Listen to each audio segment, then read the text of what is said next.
Look, I'm just reinforcing what Eric has already decided. Look, I'm just reinforcing what Eric has already decided. Look, John Eric, I got a question for you. reinforcing what Eric has already decided. Hold on. Look, I'm just John Eric, I got a question. Sorry, Look, I'm just my video was just playing, and then I was hearing it because I hadn't muted it, and then it was playing. So it was just doing the echo thing. Mm-hmm. The thing where if this is the first time you've ever streamed, you don't know why it's happening, and you just panic. You're like, I thought I did everything right, and yeah. You said you had a question there, Noah? Yeah. So, have you, when you've played a Star Wars game, have you ever actually spoken completely in Huttese and then done the droid translating? Yes. But as long as John has been playing Star Wars, I would be surprised if that was ever no. That's not the best one though. The best one is actually way better. Yeah. Hold on, I will. Yeah. It's actually close to that. So those mouth sounds that you make are really disconcerting. You don't say.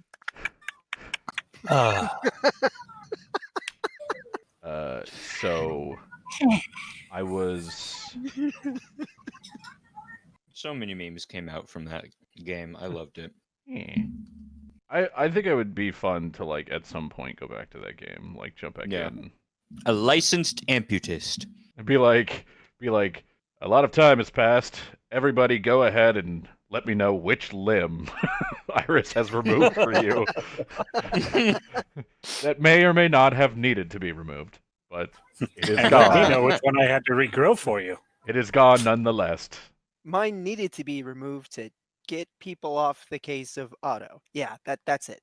Yeah, it was That's exactly a form of hiding himself. But he only took 5 of them for some reason. Left you with one original. But Noah. Yes. So the best one that I've done, I actually did in a Star Wars game, and they were in a city, and I did the normal Star Wars thing where I asked do any of you know someone here?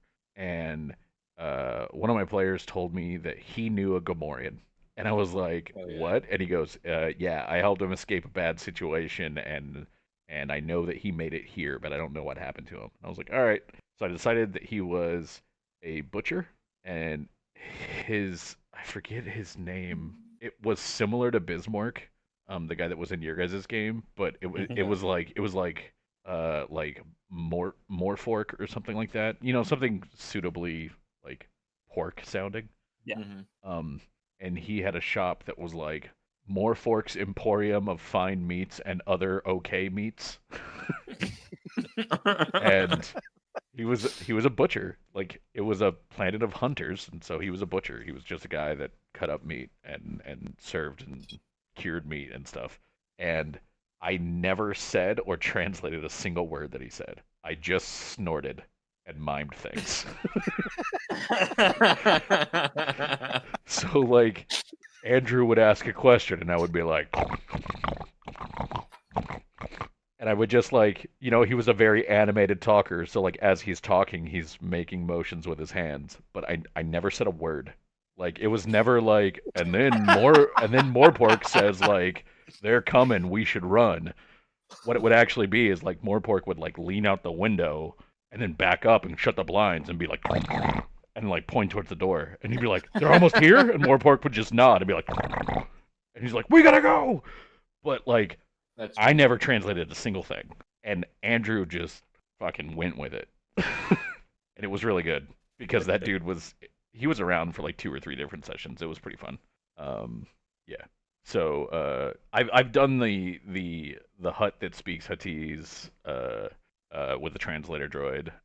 I've done the hut that speaks Huttese without a translator droid, because how dare you go in front of them without the ability to speak Huttese? And yeah, the languages and stuff are all pretty fun.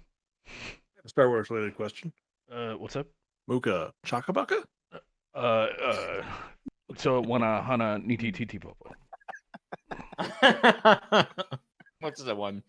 It's like the only part it's all jumbled, and then Ichiwa Blinky.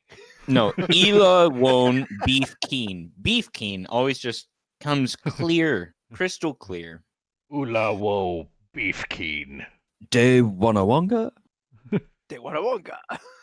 I like how you ask it like it's like you're unsure. Like Yeah. wanna wanga? De wanawanga? Forever? Forever ever? Forever? Manta? Star Wars is fun. Yeah, Star Wars is fun. It can be pretty dumb. That's lot. That's what makes it so good. It could be dumb a lot. I need to reconnect because I'm getting a lot of lag.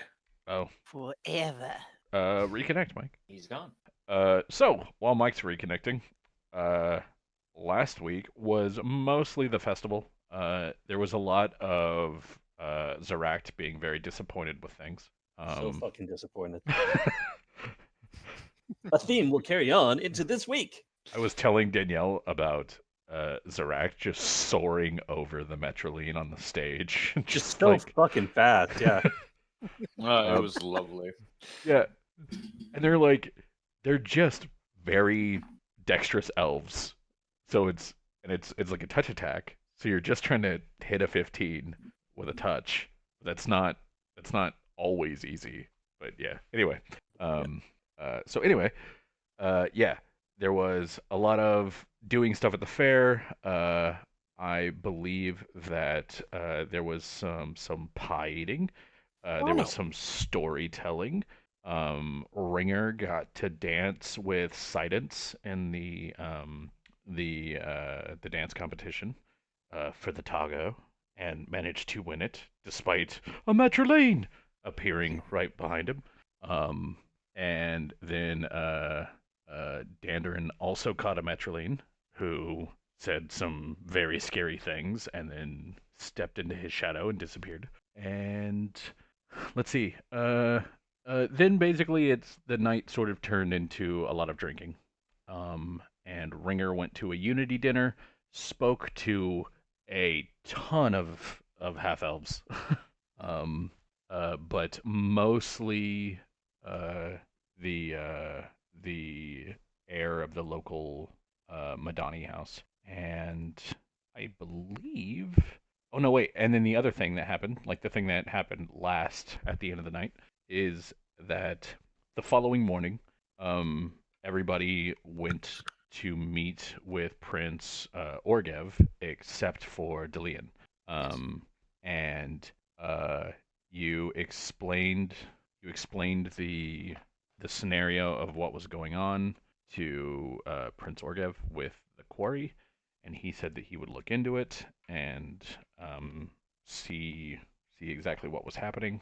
And he also told you that given the presence of the manifest zone, there's going to be a couple of legal matters that he has to attend to. And so he said that he would like to see the lot of you, or not like to see the lot of you, he would like the lot of you to transfer something to Staraslasker for him.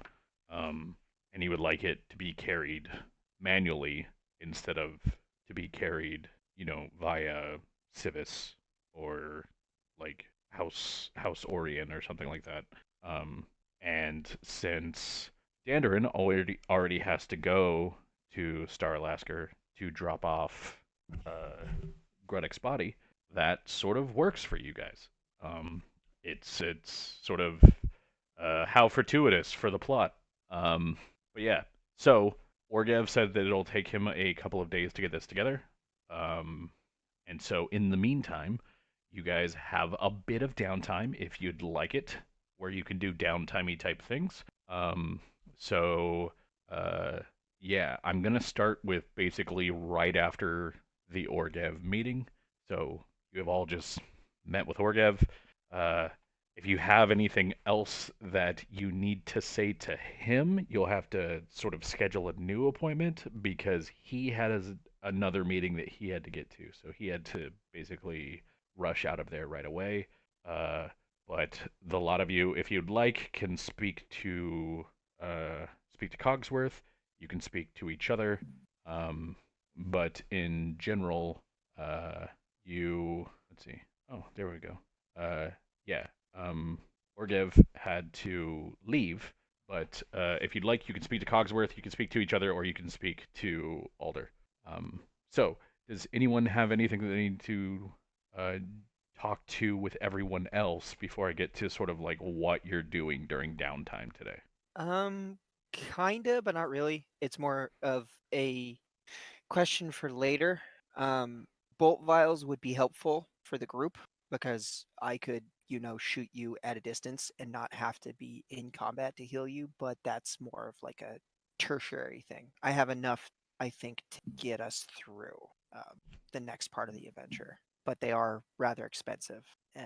So I just want to put a pin in that now to see if I can not always have to like dip into my own funds to make sure that the party is healed. But We have party funds for them. yeah, exactly. That's what I wanted. Yeah, that's what Zorak was originally talking about with, we should probably, even though there's 6 of us, we should probably split the money 7 ways so that there's essentially another full person worth of a share that we can use for travel expenses and that sort of thing. Because I also think it sucks that the healer always has to spend their money on keeping everybody healed. But at the same time, if it's your role, if the fighter is spending their money on keeping up the fight, the healer can spend their money on keeping everybody healed. So it's kind of fair, but kind of not at the same time. It's weird. Yeah, it's just kind of like a tertiary thing I wanted to bring up. Like it's not something that needs to be taken care of right away. Because as I said, it's like I think I have it for the next leg of the journey. It's just something that I want to bring up that I probably will be dipping into the party funds within the next couple sessions, depending on how far we get. Keep in mind that a wand of Cure Light Wounds goes a real long ways if you have used Magic Device. That is true. We could actually do a wand of Cure Light Wounds as well, but that isn't really at a distance. Acquire either. And I'm fairly certain my abilities allow me to essentially just be a dedicated. I think I can do this essentially all day, but I need to double check that to be sure. Wait, it's just something I want to bring up. All day? Heal all day for the most part. No. I need to reread formulae. You can do it. For using a salve. Yeah, so the formulae I need to reread. I think there is a limit, but essentially it's like, so long as I have heal kit charges, I can do it 4 times a day on a single person. Yeah. At expense of a heal kit charge, and then for formulae, I think I can only have 2 formulae at a time at this moment, but at least I think it's 2. Yeah, that's at a time, so I can just keep making formulae throughout the day. Is what I'm trying to say. Heal. Okay. So, I've got a couple of. I think nobody had. Oh, dude. Oh, whoa. For Cogsworth or Alder. So, she's going to sort of, kind of grasp Cogsworth's hand and a couple things to him, and he nods. And she's going to look to the rest of you, say, thank you for your help and for doing this the right way before we made any more hasty steps. The ones that we've already made have caused a bit of trouble for the prince, so it was nice of him to meet us like this. I'll be in Clawtown if you need me, but otherwise just check in before you leave. I might have something that needs to go up north. Zorak will actually grab her as she's leaving and kind of pull to the side because she's got some shit to talk about. Okay. So, what would you like to talk about? As we're moving into Star Slasker, given the really clear evidence of null raids that we've seen. There have been no null raids. It's a bugbear. Bugbear, sorry. Yep, you're right. Given the clear evidence of bugbear raids, the null giggling from the ambassadors just stuck in my head. There weren't null raids because people were left alive. Yeah. With the bugbear raids,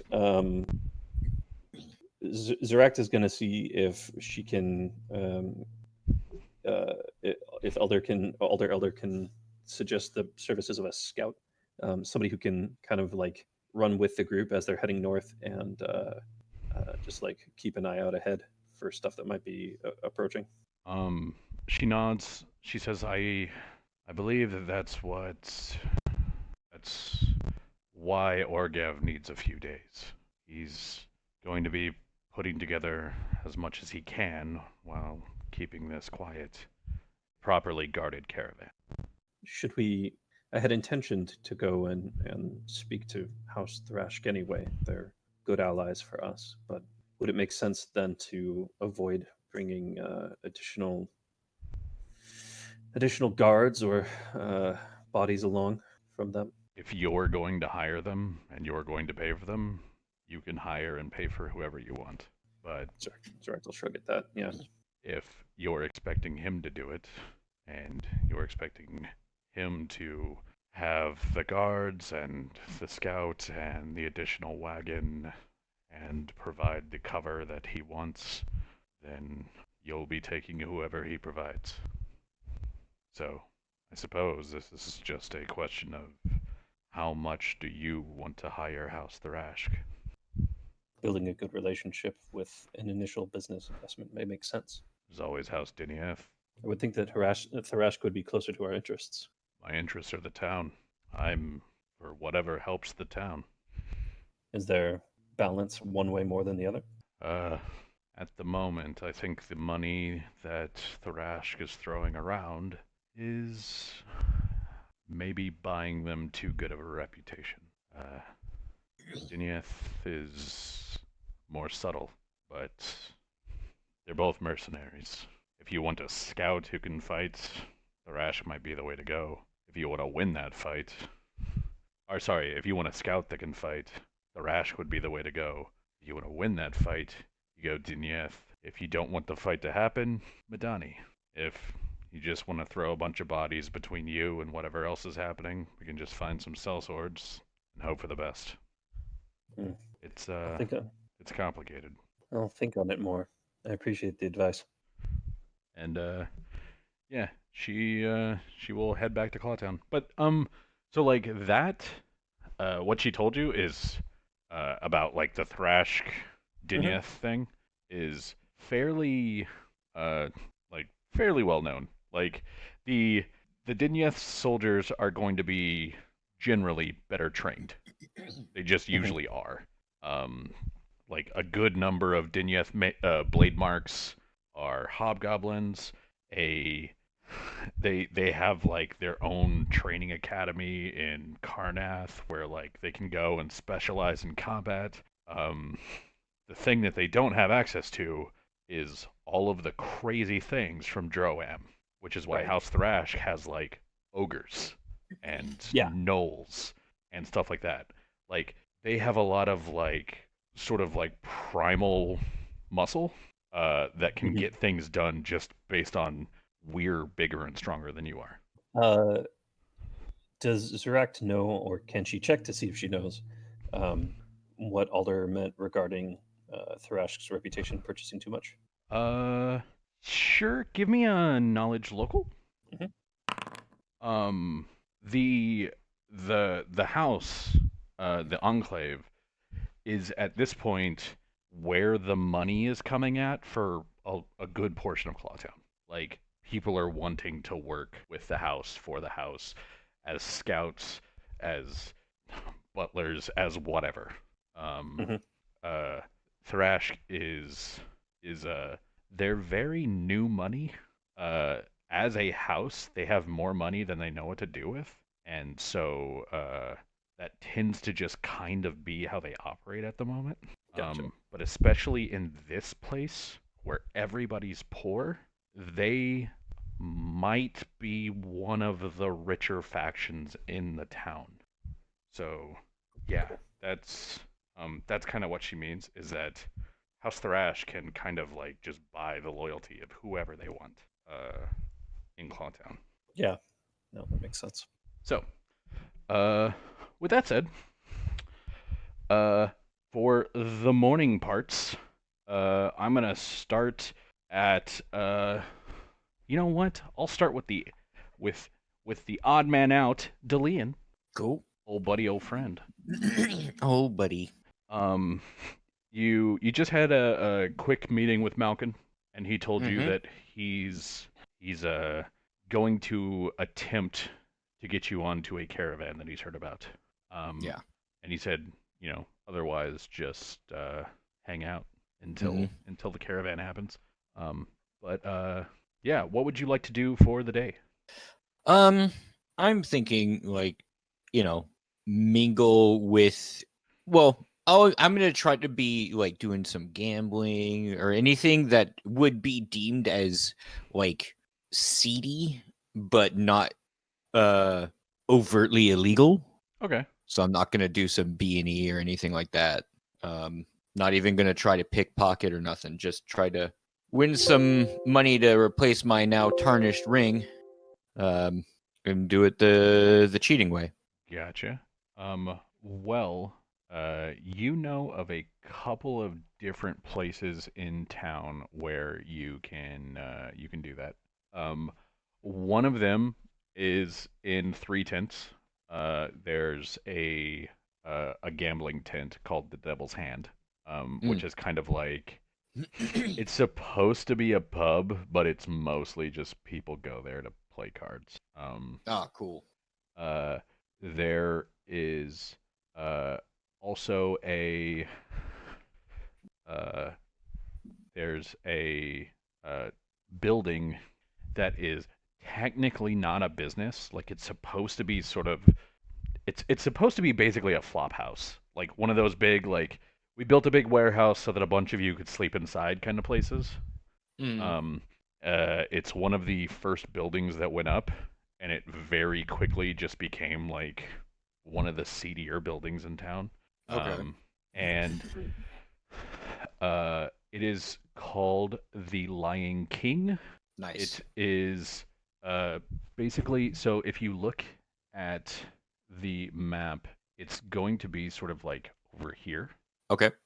It was built sort of far out of town. Like a lot of the other buildings were built sort of leading up to it. Um, and yeah, it's just a basically imagine sort of like a like a I'm trying to think of the appropriate size for this. Uh, it's about 20 by 40. It's a single room. Hmm. Um, it it was supposed to just be like this is a place where about 40 people can sleep. Um, and it has since turned into this is a place where we're going to play some pretty rough games. Like maybe occasionally have a fight, maybe roll some dice, Mm. um, maybe send a message, that sort of thing. Yeah, yeah, yeah. But yeah, the Devil's Hand and the Lion King are the sort of main places in town that would work for that. Cool. Yeah, I'd probably head to the Lion King then. Okay. Not take it too fast or anything like that. Just he has nowhere to be. No, like it's a waiting game, so he's not in any real rush. So he'll saunter. Sounds good. Uh, so, um, yeah, it's still pretty early, so there's not a ton of people there, but Yeah. uh, it's easy enough to find some people that are willing to, throw in a couple copper or something like that. Like the people that Mhm. that are going to be bringing, silver and gold to the table. They either aren't up yet or aren't here at this point because it's still 9, 10 in the morning. Yeah. So, but with that said, do you have Profession Gambler? I don't believe I do. Great. Roll me Profession Gambler. Cool. It's a Sounds wisdom, good. It's a wisdom check, so a d20 plus whatever your wisdom modifier is. Okay. Wisdom is awesome. It's a really good one. Okay. You actually, you earn 90 copper. So, that's 9 silver essentially. Cool. I mean, this is what you do for the better part of the morning. Like you're doing this until 3 or 4. Yeah, that sounds great. Yeah, and you're just sort of like kicking back. You drink a little bit. You maybe like have a sausage or so, but for the most part, you're just sort of Yeah. lazily playing some poker or something. Yeah. He'll probably he doesn't drink too much, so he would be having mostly coffee. Cool. Um, so, Cool beans. all right. Ringer, what are you doing today? Crap, I forgot the name of the guy who owned the tavern who I owed tables to. That was Bogrick. Bogrick. Does he have new tables yet? Not at this point, no. Well, then I'd probably be over there just like explaining to him, like, look, the tables are on their way. Like, when they're here, we can start up the fights again. Then he was like, no, you're not supposed to fight in my bar. Yeah, he would be like, I've decided that I will keep fighting on the outside because it seems to be continually breaking my mugs. When it's not breaking the mugs, it's breaking the tables. And if I don't have the tables and mugs, people would still gather. But then they started breaking the chairs. And without mugs and tables and chairs, this is just a tent. And then people won't want to be here. So the fighting will have to stay outside. It rains What? outside. Well, it will be very cinematic. Yeah, he doesn't seem to care. Like, his shit keeps getting broke. Well, they're going to be nice stone tables that won't break as easily, for starters. That just means that more people will get hurt when the tables don't, break. I either lose when they tear up the furniture, or I lose when they tear up each other. Fine. Maybe But I'll work on that's getting. Maybe I'll work on getting an actual fighting pit put in. Be nice. You just set up a second tent that says fight tent. There you go. Fight tent. What could go wrong? Well, that is a pretty good idea. He just sort of like looks up, and then sort of clockwise wipe. Okay. With that, Sharut, what are you doing in the morning there, bud? So we have that journal, Mm-hmm. and I wanted to look into it a bit. But it's in Elven, half Elven? It is in Elven. Elven. Okay, so I need to find somebody who speaks Elven to Half help me Elven decipher is this. Half Elven is sort of technically a language, but it's a language that you only really know if you know Common and Elven. So it's like It's a slang pidgin. It's very like Spanglish sort of thing. okay. So like it's okay. a Creole. But yeah. So with all of that said, um, uh, where are you going to get that looked into? I mean, I would have a good idea of where I could find somebody to help me with that, right? Because I've been in town for a while. Because I don't think it would be in Clawtown. I think it would be in the town proper. Um, But I could be wrong with that assumption. so if you're just looking for like I just need an elf to help me translate this, that's one thing. That's what I'm asking. Like what Mm. in terms of translators or help or whatever, what are you looking for exactly? Also, what kind of discretion are you willing to pay for? That as well. Yeah, that too. Because remember, this is a pulp noir setting, and if you go to the wrong person, everybody knows. Yeah, I would prefer discretion. And maybe just a translation, not a rough translation, but a translation. Like no help whatsoever. Just sit down, you translate, I'm gonna write it down, kind of thing. Um, okay, so go ahead and give me a knowledge local roll. Not bad. Um, as far as actual like elves in town, there aren't a ton of them. You know of well, actually, sorry, there would be a ton of them right now because there's a House Fjarlin carnival in town, but there's not like a ton that you know of that are permanent residents. There are a pair of twin sisters who are in three tents, and there is a an elven whitesmith who is sort of like in the trade district. But there are a number of half elves in town that you know would also be willing to do it. So the sisters in three tents are more of like I'm gonna put it. They're almost like handymen. They just do odd jobs. Uh, they they are sort of like middlingly good at most things that you have heard of them doing. The the whitesmith is a skilled whitesmith, but he doesn't have his own shop, so he tends to have a bag of tools and goes to your house to do the thing. Um, the half elves, though, there are a lot more of those in town. There's generally always a lot more half elves.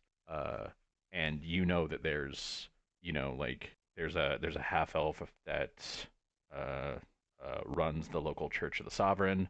There's the half elf who's uh, the like heir of Madani, and uh, there's a half elf inquisitive.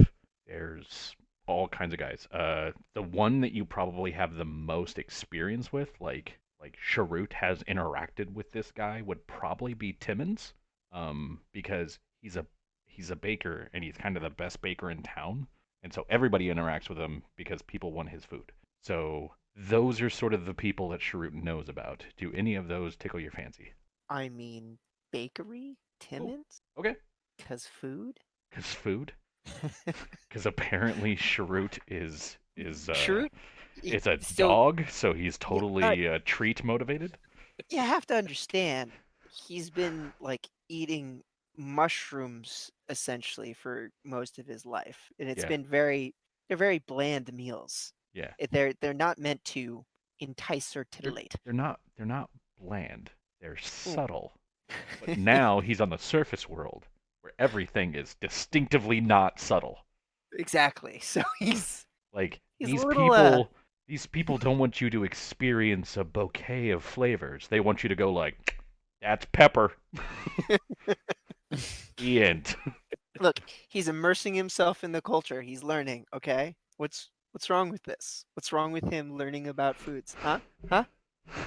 Um so yeah, you know that uh basically for the duration of the fair, uh, a lot of the things that the bakery is going to be cooking will just be sort of cooked and then walked over to the fair, but the actual cooking is happening where the oven is. Um, so yeah, so you I guess head to the bakery I and mean, if I don't think he's gonna have time during the fair, um, right?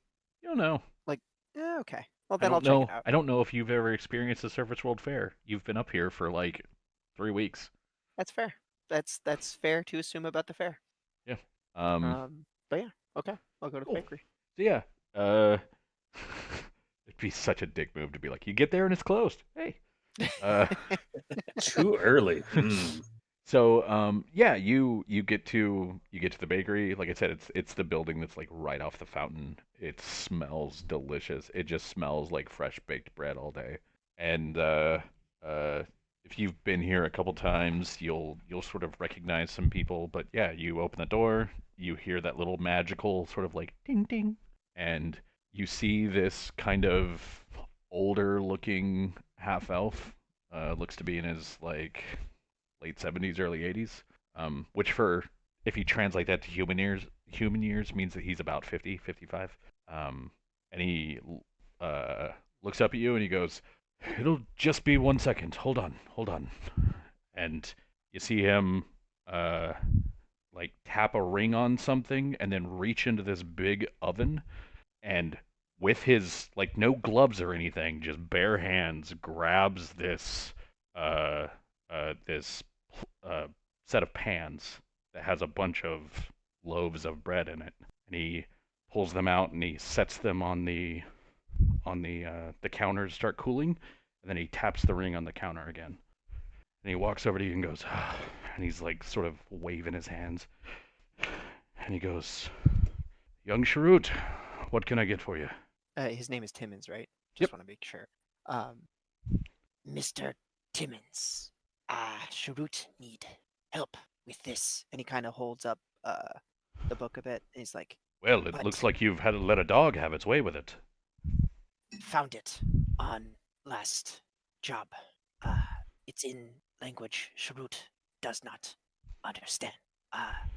Was hoping you could translate for Sharut and hopefully keep it between us. Oh, give me a diplomacy check. Okay. Diplomacy. Okay. And he grabs the journal and starts flipping through it, and he goes, "It'll be hard, and I don't know if what I'll be telling you makes much sense.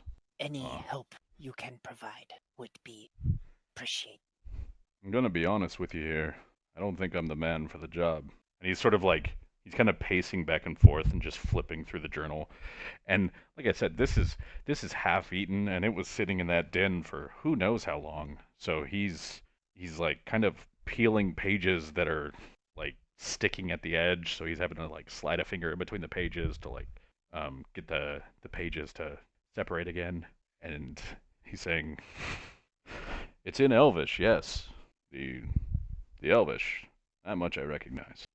But that's about where understanding leaves me. You're going to want an inquisitive, or maybe a wizard, not me." And Do you know? he shuts the book and sort of spins it and hands it to you. He Uh, says, "I could translate that for you. It would take me a few hours and a number of sheafs of paper, but wouldn't do either of us any good. The translation's in a cipher." Charut knows. Do you know anybody who would be of help? Uh, you could ask at the Sending House, or uh, potentially Cation or Hesh. Uh, I don't know any proper wizards in town, Magerites mostly. Craftsmen tend to not see the value in things like this if it's not a project they can use. But you find yourself a proper researcher, and they might be able to break it. But sorry, much as I would like to help, that's not me. Charut understand. Thank you kindly. Before I go, can You want Charut one more of the lemon tarts, don't you? please? Of course, of course. Uh, yes, you may pay non-fair prices, meaning that it's only 5 copper. Ooh. Charut will pay fair prices. Oh. No, I mean like everything's slightly more at the fair. Yeah, no, he wants to support this. Oh, then cool. You can pay the like 8 copper instead. Yeah. Cool. All right. So, and then we have Dandern. Mm, Hmm. yes, yes. So, Well, I suppose I have a job, and since we have to wait several days before we can get going, mm-hmm. I guess I'll just check up on my brother, just make sure they haven't done too much to the statue, and then I go help out dear Uswin in the forge, Okay. with crafting and dealing with customers and the such. While you're there, the halfling doctor Hoost says, "You're getting that box made so you can get him out of here, yes?" That I am, yes. Yes, I hadn't forgotten. We're just waiting specifically on the date we're heading out. But I've made a deal for the box to be constructed, and we'll get it all built up. Is there anything else I can help you with, host, besides, Hoost?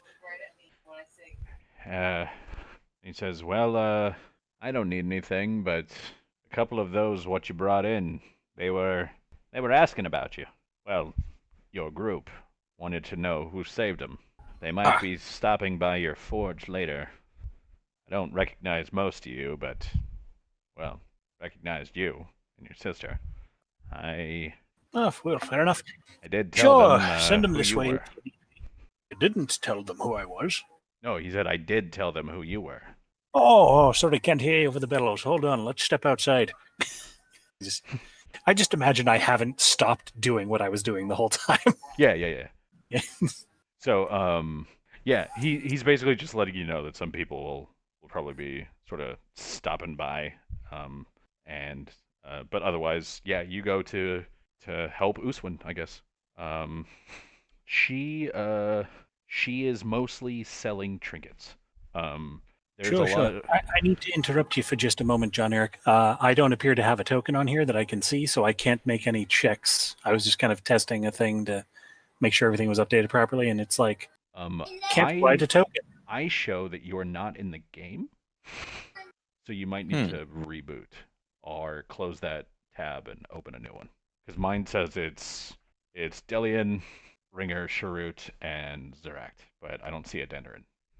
Eric was a ghost the whole time. The call was coming from inside the dwarf. Inside the cave? The dwarf was coming from inside the cave. The dwarf was coming inside the dwarf. Wait, what? And that's the tale of how I was Nope. born. Nope. Didn't come out exactly how I wanted it, so let's just backtrack, edit that part out. Let's go back Yeah, a page. we'll and fix read it in that again. post. Yeah, we'll just fix We'll it get in that post. Yeah, we'll get it in the edit. The mic didn't pick it up anyway. Any luck there, Eric? He muted himself. I muted myself. Sorry, I've been trying to say no. It hasn't worked. Okay.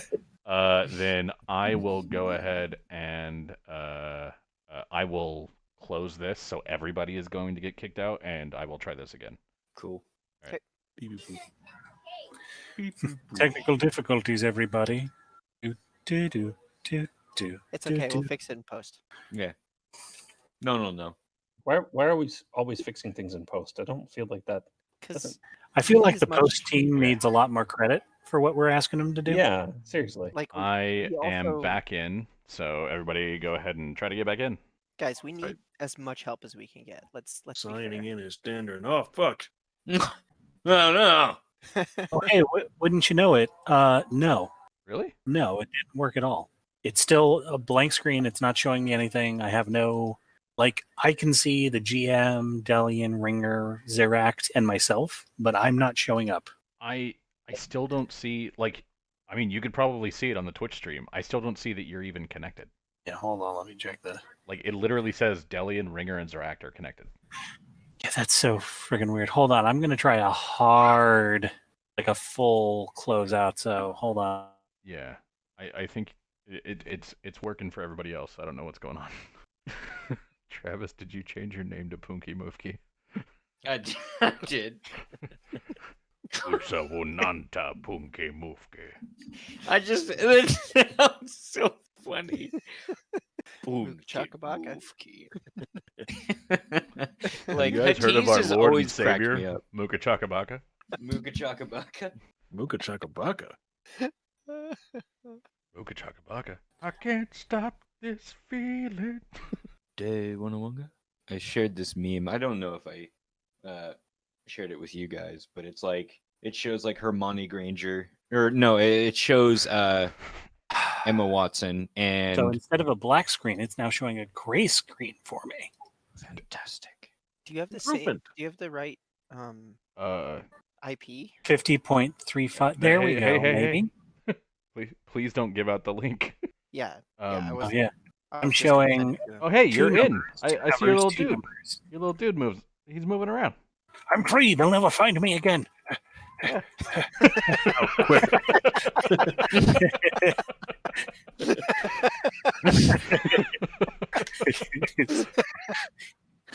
Abscond. Just, he says I'm free, and I see this little hex just. All right. So, otherwise, like I said, you are just at the fairgrounds, just helping Uswin with what is basically just small repairs and tinkering for the most part. There's not a lot of she's not making swords and armor or anything. She's fixing pots and pans. And I believe this is our house otherwise, yes? This is the forge. This right here. Yeah. She's currently at the fairgrounds because the fair is going for the next 4 or 5 days. Yes, then I am at the fairgrounds helping her out and also interacting with whoever. Gotcha. Cool. Yeah, you're basically you're playing shopkeep for the day, pretty much. I am playing merchants and craftsmen. How well am I playing merchants and craftsmen, you might ask? Not bad. That well. Yeah. You were playing It's an average day for me. well. Master Jesus. level work. Average day for me. That is a ridiculous number. It only gets bigger. Pathfinder. And not by Let's one at a break time. arithmetic. Okay. But- Cool. So that's what you do So, for the yeah. morning. And I believe that's pretty much everybody. Wow. Sorry, I took your thing where you were talking to Alder as your morning thing, but that's not quite right because you talked to her before the morning thing. So yeah, what would you like to do for the morning? So I think that I've kind of recognized in all of our dealings is that we're getting all of our information from like one or two sources, and that information is liable to be somewhat biased. Severely? Yeah, severely biased. Which isn't to say that Zeract isn't going to look for unbiased information. It's just biased along different lines. So she's gonna see if she can touch base with Cogsworth uh, to see if he can suggest anybody who might be able to keep an ear to the ground, who is maybe really talkative, or a good person to just generally keep an eye on the pulse of things, without being too spendy. Okay. Uh, and since that's basically right where they are, she'll probably extend that also. Let's see, I've got a name. She'll probably extend that also to Garul and Bagruk.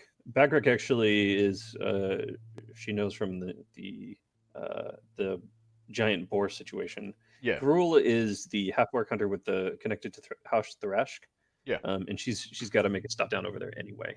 Okay. So basically, just reaching out to people and saying, "Hey, stuff is going on. I'm trying to stay connected to the community. Who should I talk to? Like, who's going to be a useful source of information for me?" Okay. Yeah. Go ahead and give me a diplomacy check for Cogsworth at a -1. Damn. Mm. So yeah, when you ask him about it, he says, precisely what are you referring to? Is it more news or gossip? A little of both. Regular gossip that is more accurate is most useful. Being able to sort of get the hint of things before they occur, but news also very important. I've only got my connection to certain members of this community, and it would be useful to know what's going on in other. For gossip, I would recommend for you Zanafi and Valanthi. They are a pair of elves most frequently found around Three Tents. They have quite the way with, well, rumor. I do not know how much of what they say is true, but I do know that they very rarely stop saying it. As far as news, there is a young man who tends to peddle papers around the temple, uh, from the Kornberg Chronicle to the Voice of Brayland, the Sean Inquisitive. He's typically got at least a number of papers, no more than a week or two old, for you to choose from, but he has not set up a proper stand. In addition to his literature, he is quite well informed. He could serve the purpose if this is what you're looking for. That sounds like an excellent source of information. What's his name? So the two elves were Zanafi and Valanthi, and the boy's name is Mirniv, and I, of course, am Wagon. I am Tutark. Wagon knew his name was Tutark. Now I am not Wagon. Cool. That is fantastic. And as far as meeting with Bogrick's easy to find. You go to the tent and he's there. He doesn't leave very often, and like it's his home and sort of his job. So that's just where he is. If you want to talk to him about whatever, he'll talk to you. He's friendly, provided that you're spending money. You don't have to spend a lot, but you have to spend. Let's say that we move straight to the I give him money for information kind of transaction. Yes, and he is willing to do that. He will gossip, or at least tell you what he's heard. It's not that he. How can I put this? Zeract has been around enough gossips. Bogrick doesn't seem to really care about this. He is literally relaying information. Like, if you go, did you hear anything about Kinrun? And then you slip him a couple of silver, he'll slide it back to you and say no. And if you go, like, what about Star Alaska? And you slip it to him, and he'll say, like, I heard X. And then he'll take one of them and slide back the other. Like, he's actually a fair information broker, which is a hard thing to come by. Excellent. For Geralt, what exactly are you trying to get from her? She's got insight into a lot of this. I'm assuming that with Tharashk sort of acting as mercenaries and really like bankrolling a lot of the town, at least Clawtown, they have a lot of insight into where money is going, and so ventures that are happening in that space, but also potential security concerns. Zeract isn't looking for like in the moment, hey, we're going on a mission to X, Y, and Z, but like just kind of being aware of threats and problems that might impact Clawtown and the people associated with it. Getting a heads up when if there's anything fishy in terms of like their investments, like she'd appreciate that too. Not that she's gonna get involved or stop anything. She just if they feel like they're throwing at money at things and it doesn't seem like it's working, Yeah. she'd love to be able to help out. Kind of greasing the wheels with Geralt. She did pick up that peat-based whiskey the other day, and she also kind of did them a solid with leading them to the rest of that boar. So she's kind of looking to collect on favors and also grease the wheels, as it were. Okay. Give me a diplomacy check Mhm. for Geralt. Okay. And then can you actually I'm gonna make this roll. One sec. Mhm. I forgot that I can do this thing. This is a roll I'm making for you. Dope. Um, yeah. Uh, she seems busy. Mhm. So when you come in and you say, what you're looking at, she tells you, for the most part, the work is taking us. It's it's normally taking us either down to Sterngate and then into Dargoon, or over to Kinrun and then into Dargoon. Uh, there's not a ton of towns in Brayland that are super pleased about having ogres or gnolls or you know uh, dromish folk run around. And she says that's fine with us. If we have to work with the Dargles, then we'll work with the Dargles. Uh, as far as scouting things, we haven't seen anything of note, at least not recently. Uh, so just been, for the most part, sticking pretty close to town. Uh, Uh, how's the mercenary work treating you? Getting sufficient jobs here? Is it and liable that you're going to set up something consistent? she says the mercenary work is, eh. Mercenaries are always needed. Uh, just now, bandits are a very populous lot. So mercenaries, guards, protection, that's the kind of thing that everyone needs. But it's not necessarily what the Rashk is about. So it's a hard Well, line to walk of staying in our lane, but making that lane grow rather than mhm. just jumping into somebody else's and taking everything that's theirs. If I were to look to engage your services in the area, what is it that you feel would fit more distinctly in your wheel? Me? I Hmm. hunt. That's what I do. You have someone, something, some place that you're looking to find, you let me know, you pay my fee, and I will do my damnedest to make it yours. But that's what I do. I seek. There's a certain thrill in that. I agree. A Just lo- the nature of the thing. a lot of The the hunt is right. a lot of the mercenaries, they're just there to do what you tell them. That's not me. Well, when I have work that befits your specialty, I'll certainly swing by and see if I can afford your services. In the meantime, I leave you with this gift, and she'll uh, kind of leverage the peat whiskey up onto the counter and tap the bottle, like slap the top of the cask. I've been Okay. told that it should be of taste. It smells like a swamp fire. I'm excited to try it. You can tell me about it the next time I'm in. Well, if you're always going to bring gifts like this, don't be a stranger. Zorak will smile, like uh, give us a short wave, and then head out. Right. Cool. That gives Um, me a lot of stuff to start with, so thank you. mm-hmm. Uh, so, for that night, is there anything specific that anyone wanted to accomplish? I need to I study. should probably check on Ryteal. Okay.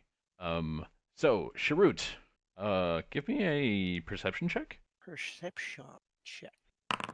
Nope. You spend a couple hours looking for him and can't find him anywhere. Like you go to the tent that you and Darlal share with Ryteal, and he's just not there. You're like, he's probably in one of the bars, and you go to all the bars that you know about, and he's not there. And you go to sort of the area where they were having the vine off, and he's not there, and you just have no idea. Can I ask the person at the Vine Off if they've seen him? Yeah, are you asking? So there's a number of people at the Vine Off, but probably the most popular of everybody is one of the halflings. Yeah, that's probably who I'd ask. Okay. Yeah. So you see a small halfling, sort of curly hair down to her back, a pair of glasses that borders on being a pair of goggles. Um, and when she sees you, she kind of grabs one of the lenses and turns it slightly, and she says, "Huh, you look sober this time." You have seen Ryteal. He Oh. is my compatriot.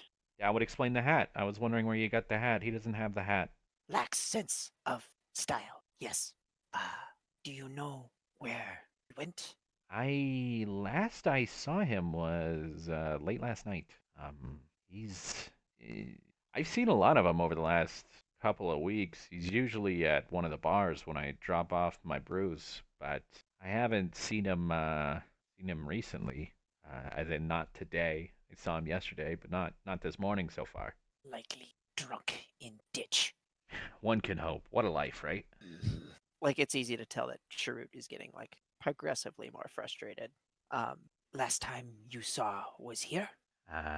Yeah, it was oh man, it had to be after 10th bell, maybe after 11th. Things get a little bit fuzzy around the time that the sun went down.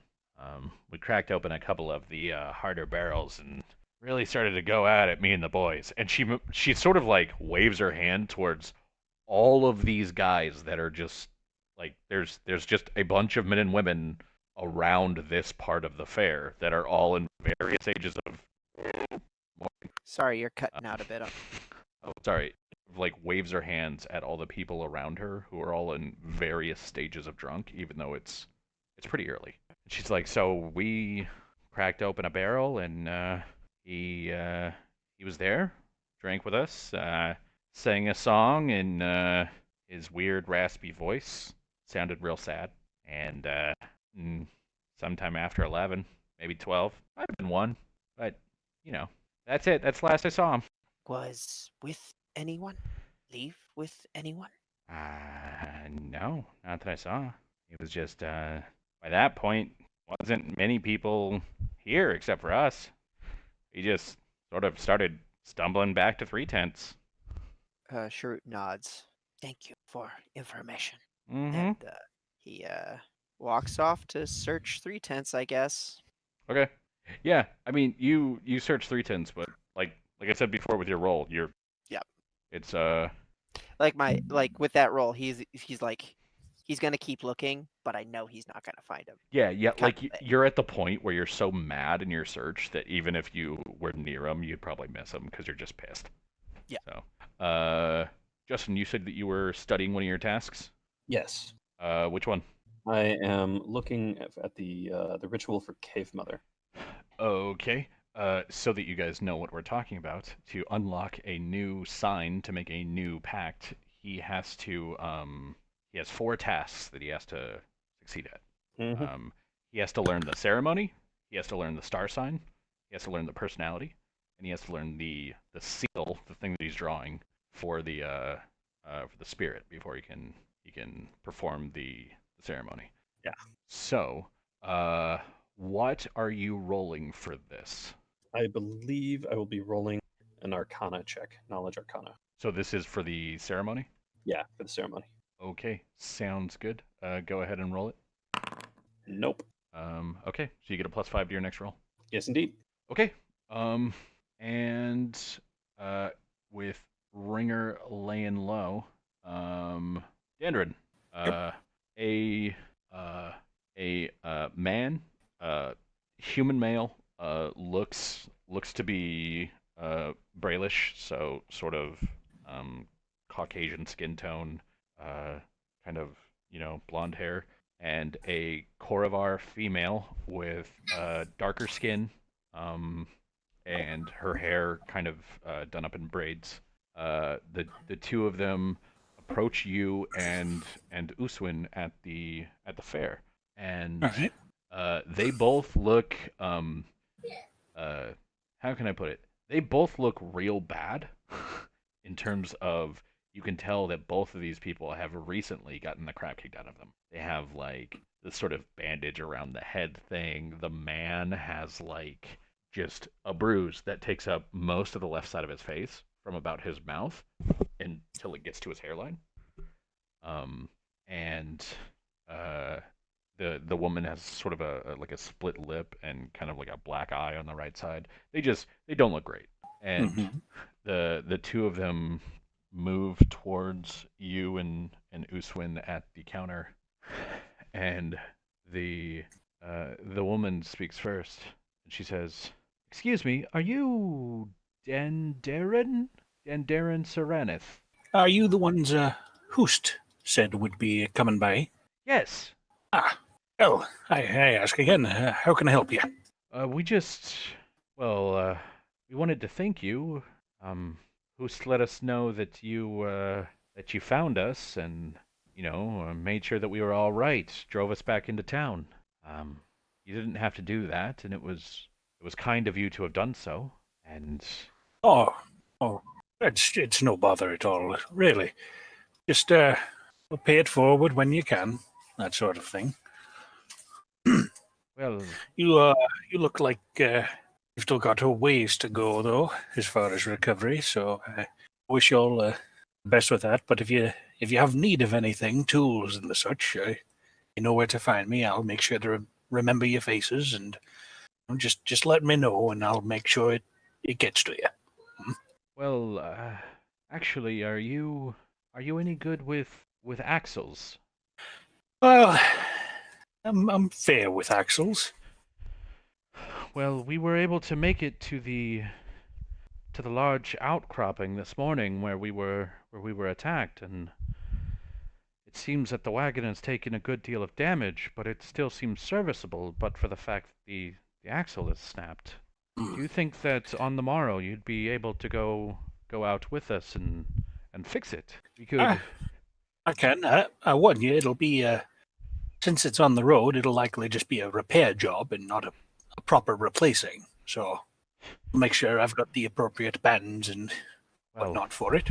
But we've lost near everything over the last few days, so if we can get the wagon back to town and get it repaired in good enough shape to sell, that might get us something enough to settle maybe, or maybe, given the lay of the land and what seems to be going on the road, maybe we should head back to where we were coming from. But well, hmm.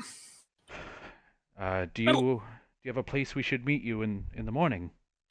aye, you can just meet me right outside the forge. I'll have to be taking my wagon as well to carry supplies, and I can cart you both there with me. Good, good. We'll do that then. And I do want to thank you again for this. Oh, Oh, again, it's no bother. It's no bother. um, yeah. And then they leave. So Yeah, and as they leave, I'll turn to Uswin. Uswin, dear sister, I've got a bit of a commission for tomorrow.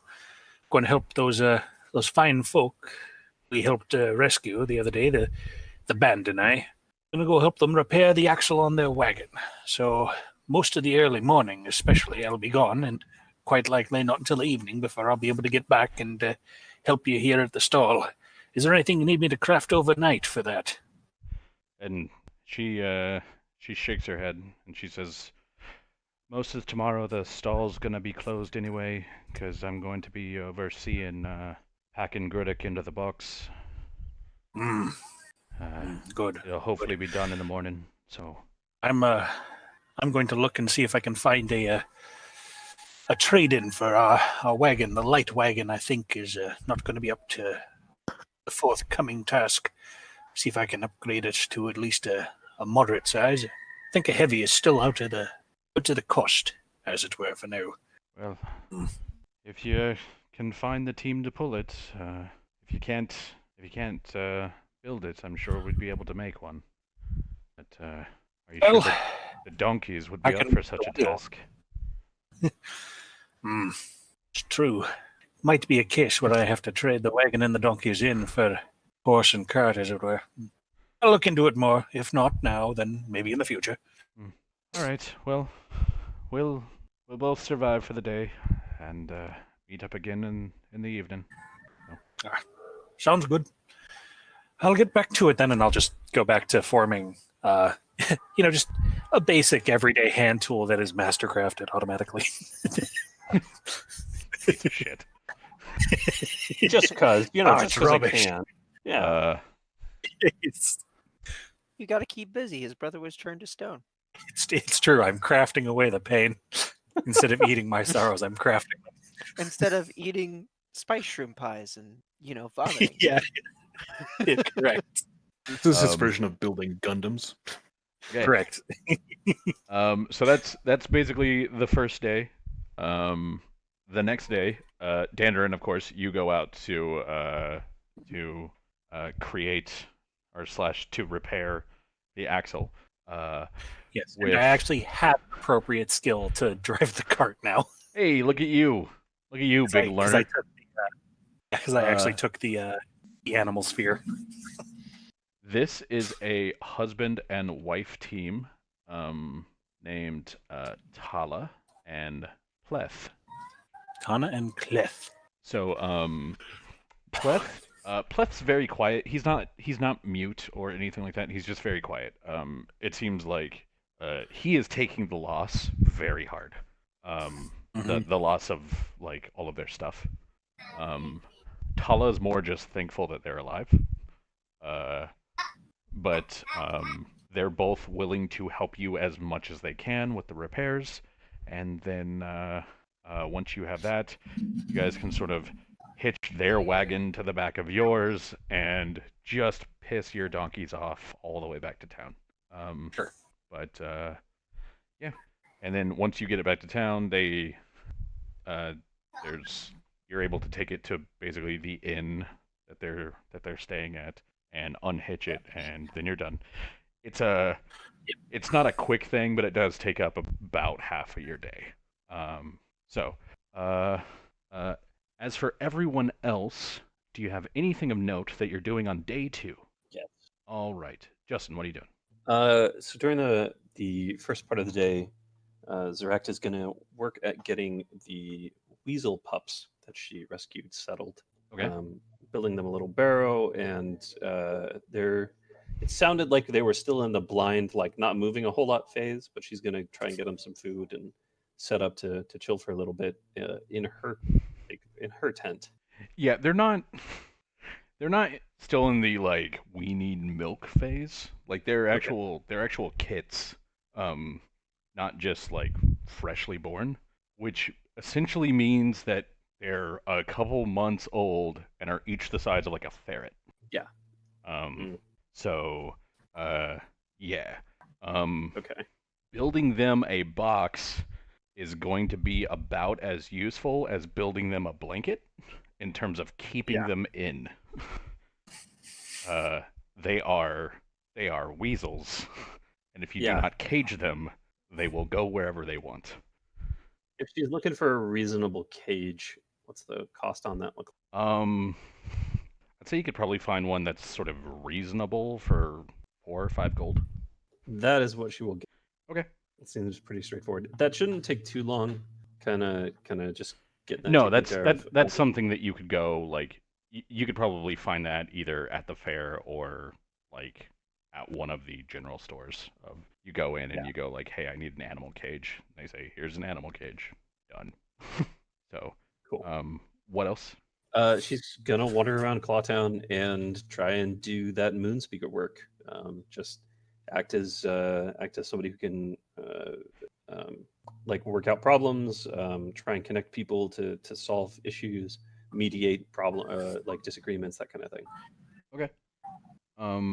Yeah, sounds good. Go ahead and give me a sense motive check. Killing it with those sense motive checks. Yeah, you're real good at them. Mhm. There's basically people are very busy right now. So for the most part, the people that you're talking to about like what can I help you with, what do you need right now, they're always kind of on their way somewhere. So it's a lot of like you trying to touch base with people that are not patient enough to let that happen. Um, yeah. You think that I don't know, maybe especially on this is not necessarily the best time for it. Fair enough. Um, cool. So with that said, Delian, Yeah. you sir, um, when you sort of wake up in the morning in Malkin's place, uh, there is a sort of a I'm gonna put this a ruckus downstairs. There's more noise than Mhm. you usually hear. Okay. Of there's more than just the object nothing. hmm Um, Okay. I will be making sure all my stuff, because I generally keep my stuff packed anyway. yeah. So just hoist that on my back and draw my kukri and start sort of sneaking downstairs. Okay, give me a stealth check. Cool, will do. Let's see what I can do. Okay. You get you sort of get down the steps and you're coming around and you hear people talking. You hear that sort of like the very kind of quiet, patient language that Malkin typically uses. And somebody who sounds a lot more animated, you can identify that as Warain's voice. Okay. Warain being one of the two others that you know works for Malkin. Yeah. Give me a perception check. Okie doke. Oh, that would have been wrong. So there we go. And Um, oh, so what you hear is Warain saying, "But you don't understand. He's not the kind to get caught. He's not the kind that would just disappear." you're cutting out. Am I cutting out? Why am I cutting out? Yeah, it sounds like it might be, kind of the crackle that happens when you're breaking up, like you're going out of signal sort of deal. That's what it Yeah. sounds like. Just Yeah. real annoying. 'Cause I'm right next to the receiving thing. Yeah. Anyway, Warain says, "But you don't understand.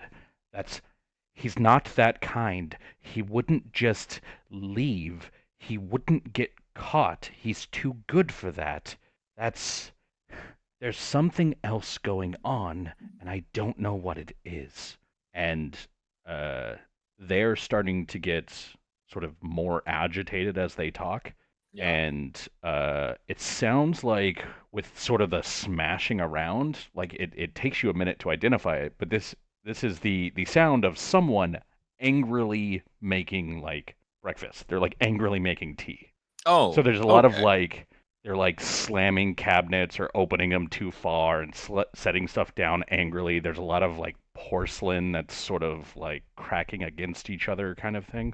So Mhm. rather than I'm treating your dishes with respect, it's I'm throwing everything on the table. Yeah.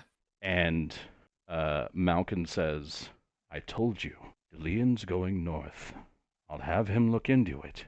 And Warain says, "Delian doesn't even know him. You wouldn't let them meet." And Malkin says, "I understand that now. That may have been a bit far, but Delian wants in, and this may be what in is. It may just be that he has to prove himself here." So hearing that, are you doing anything, or are you continuing to eavesdrop? Are you leaving, or are you like, "Fuck this, I'm out"? I'll probably put my bag back and, sheath my weapon again, because obviously there was no danger. It's just somebody just pissed off. Okay. And then I'll just walk down as normal. Okay. Sounds good. Eavesdropping doesn't matter now. Yeah. So there's there's something that you've recognized about these steps, and that there's a certain pattern to them of where you can step to make no noise. And Yeah. so you know that when you want to announce yourself in this house, you kind of just walk on the spots that make noise, and people will be able to hear you. Yeah. And so you sort of still hear those sounds until you're about halfway down the staircase, and then it sounds like things have sort of calmed down a little bit in the kitchen. Mm. And then when you get to the kitchen, well, what you see is Malkin sitting fairly he's as far away from Wayrain as he can get. Mm. And there's very little light in here, essentially, except for the light that she's using to like cook by. So Okay. very small little fire, that sort of thing. Yeah. So Malkin is almost completely in shadows, and you That's see, normal. and that's pretty normal for him, because when light is around, he tends to break things. Mm-hmm. And you see Wayrain. Wayrain is a very sort of androgynous-looking human, and is currently wearing kind of an approximation of night clothes. But you see that you see a 8, maybe 9-inch dagger on the counter next to another one, and where Wayrain is sort of moving around, you can see that the sort of like slits in the night clothes are revealing that there's like very big sheaths on the sides of their legs. Yeah. So somebody was clearly working last night. And when you come in, Malkin says, Dillian, we were just talking about you. Ah. What about? We're going to have to amend the mission that we're sending you on. Well, we're not changing that mission. We're just adding something to it. Something that we need you to look into. Oh, okay. You know that there's someone else that works for me. And I know you've picked up that much, even though you likely haven't found out much else. And, well, they've gone missing. And Wayrain kind of like slams down a teacup, and she says, "He's not missing. He's just not where he should be." Did they have to go to ground? That seems unlikely given his skills, but it's possible. He's quite like you. A gnome? No, I mean that Handsome? he's adept in darkness. Oh. And you hear Wayrain say, "Though he is handsome." Then we'd be getting along great. I can just tell already. Yelphis is, and you hear Malkin kind of like suck air in through his teeth at the mention of the name, and Wayrain says, "I don't care. I'm not playing this game anymore." And she looks to you and she says, "Yelphis is he's special. He's able to see things.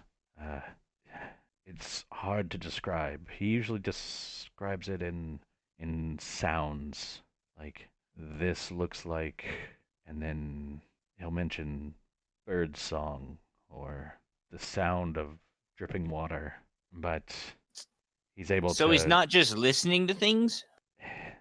His senses don't work the way ours do, but it makes him an adept scout.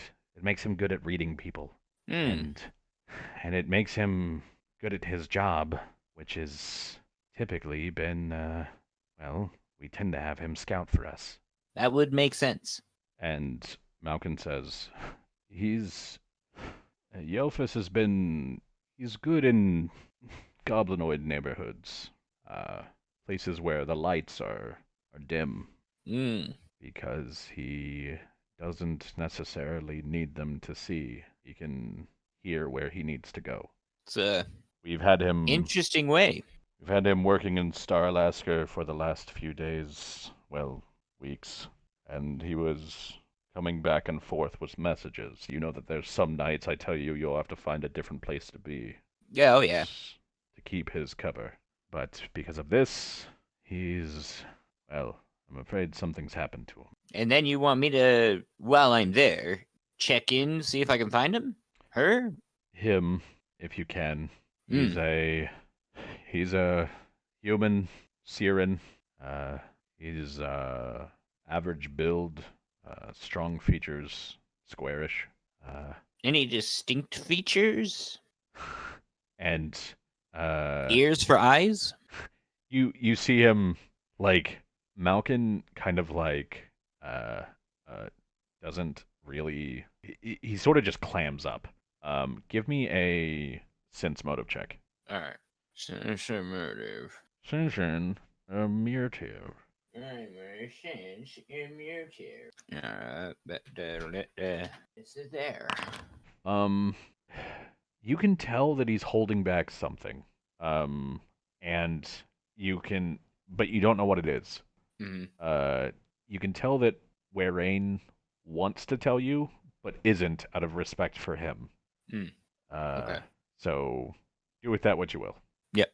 So, you're telling me that he has distinctive features, and then or we'll just say strong features, and I asked for about distinctive features, and now you're both saying nothing. You're all quite talkative. So, what is it that you're not telling me? Is he a lizard? And he kind of smiles, gives you a slight chuckle, shakes his head, says, "No, he's not a lizard. He's marked, but that would likely be his most distinctive feature. But his mark is unfriendly. Okay. What I mean by this is that he is distinctively featured." And Werain says, "But it's not a feature that you would want to go looking for. Viewing Yelphus's mark is an unpleasant experience." Is it a place where we usually cover up with clothing? Sometimes that's the other facet of it. It doesn't like to be covered. So it moves. Yes. Not quickly, but yes. Well, He's human, male, around my height, if not a few inches taller. He's strong features in the face, black hair that's short. But, well, we do have a lead as to where he was supposed to go. Okay. But not necessarily as to where he might be. Malkin says, "Have you heard of the Black Feathers?" Let me find out by rolling this D20. Yeah, it's knowledge local check if you have knowledge local. I believe I do. I don't. You can potentially still get a 10, which would give you a little bit. Okay. So just roll 1d20. So I got a 10. Cool. Malkin says, they're a guild of information brokers, and guild is a loose term. Information brokers would be a loose term. They're blackmailers that work in Star Alaska. I gotcha. So they're a group of people who just like the same name. Yes, they are, and understand my allegiances when I say this to you. They are an exceptionally dangerous group of individuals. Blackmailers generally are. I need you to see if they know anything about where Yelphus might have gone. He was working on something very important. Important for you or important for someone else? Important for someone else. Ah. Which makes it important for all of us. So, find out what you can. When you get something, go to, and he basically gives you an address. He kind of like puts it on the table and then goes back to the corner. Yeah. Says, go to this house in the Vathi district and have them send a message to us to let us know if you found anything, whether it's good news or bad, and then we'll go from there. All right. If you could just blow that off the table so I don't get any more cruddy jewelry. And she or sorry, not she, Wei Run, they will sort of dim the fire. Like they take like a curved pot and sort of tip it over the fire so that most of the light in the room goes away. Yeah. And then they say, go ahead and grab it now. Okay. I'll go ahead and grab it. Yeah. And then they uncover the fire so that there's a little bit of light back in the room. And you have it. And you have no cruddy jewelry because his stuff mostly works if there's light nearby. Ah, fantastic. I still have this cruddy ring. You but still I didn't want you to still make have it that any more one. cruddy. But yeah. I still have that one. And yeah, you have basically a card with an address on it in the Vathi district of Starlasker. Cool. And he says, so I know that it's a burden and it's one we would assist you with, but Wei Run has other things calling her, and I have other places I need to be. Yes. My ring smells like I need to get it polished. Sorry, bad joke, foul taste, too soon. All right, off to go. All right. So, yeah, for, I believe, so Justin wanted to do his thing, and he's done that. Noah, you were going to look into something. I believe you were going to keep checking out for Ryteal. So I think I'm going to do that in the evening. Okay.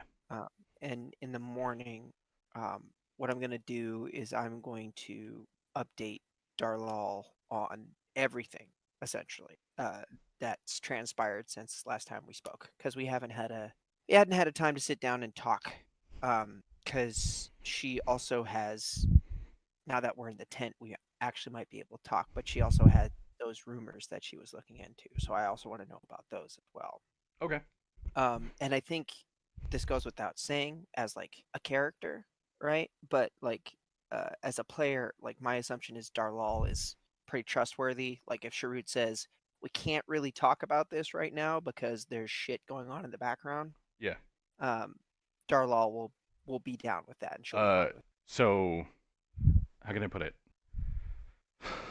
She, as far as you know, is literally like incapable of lying. She doesn't have to tell you something, but she cannot tell you a lie. It's kind of like a Dirge Singer thing. Like they don't work with fiction. Okay.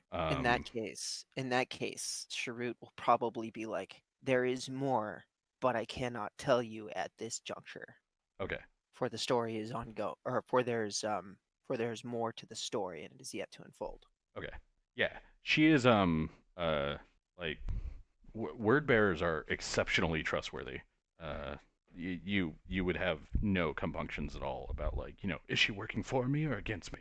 Well, yeah, it's just like I don't want her or somebody to like ask her, hey, do you know about this thing? And her to just be like, I can't lie about it, kind of thing. Yeah, she doesn't have to tell you, but if you get her to tell you, she can't lie to you. That's basically what it is. Okay. So if like I say, don't talk about this, it'll be fine. Pretty much.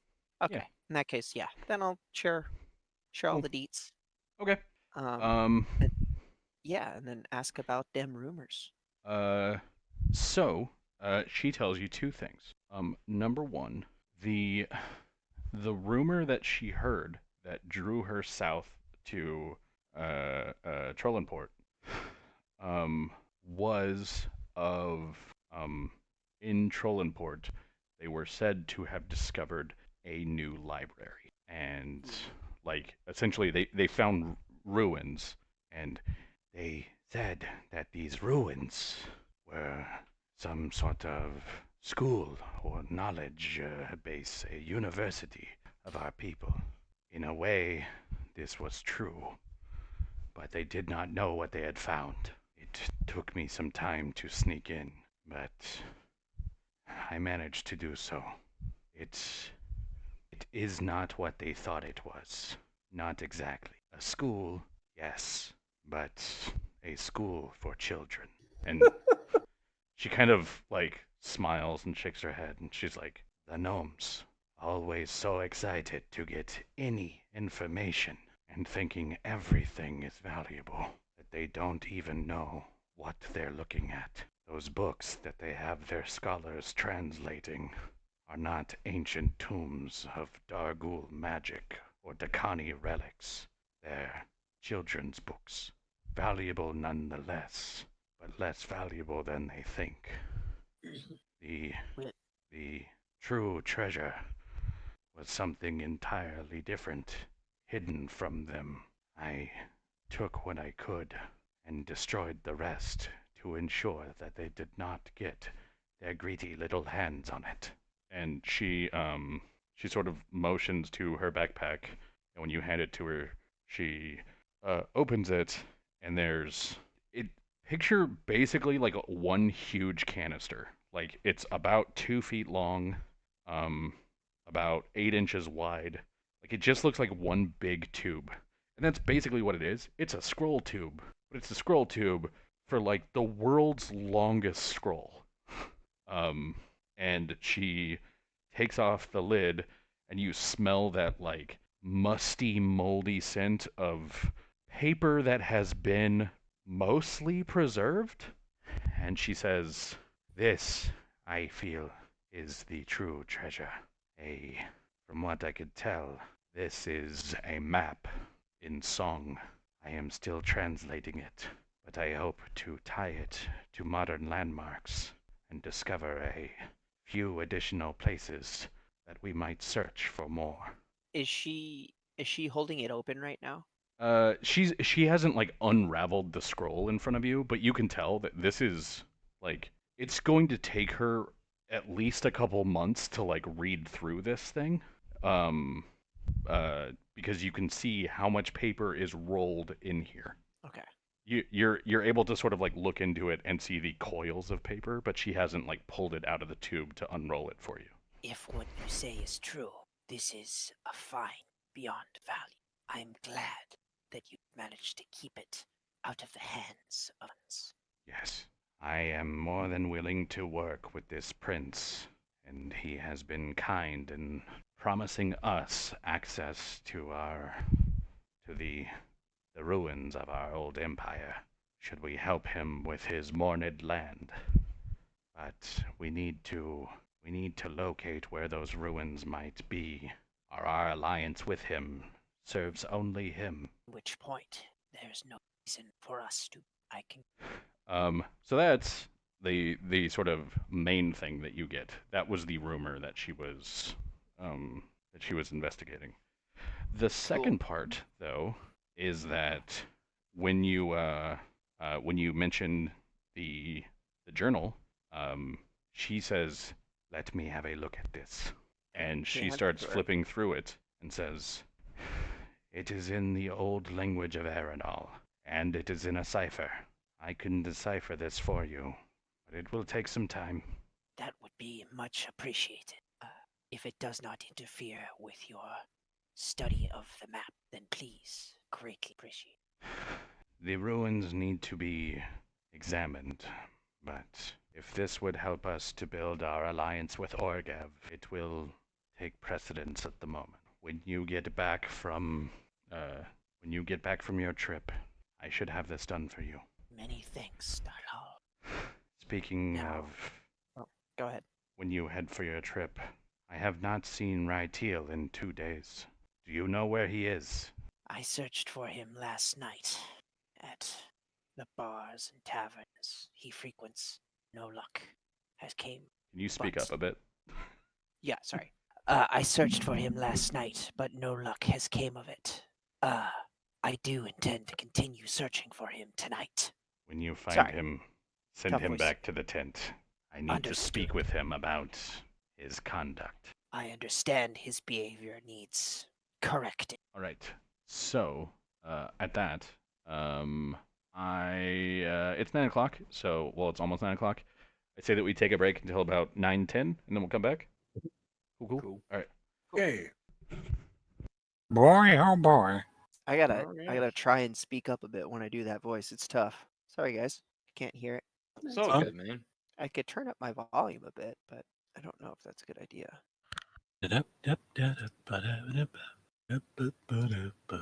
That's right. You Jeez. better sing. And I did. Sing for me now. Go for it. What is love? Baby, don't hurt me. Don't hurt me. No more. Do, do, do, do, do, do, do, do, do, do, do, do, do, do, do, do, do, do. Those are the mouth noises I will make now. I have spoken. I am Too far. appeased. I've been rewatching Quest for the Jank Lord because that's great content and it makes me happy. Mm. Yeah. That's what I have to say about that. Have you watched any of it? No. It's Commander meets a low grade metal.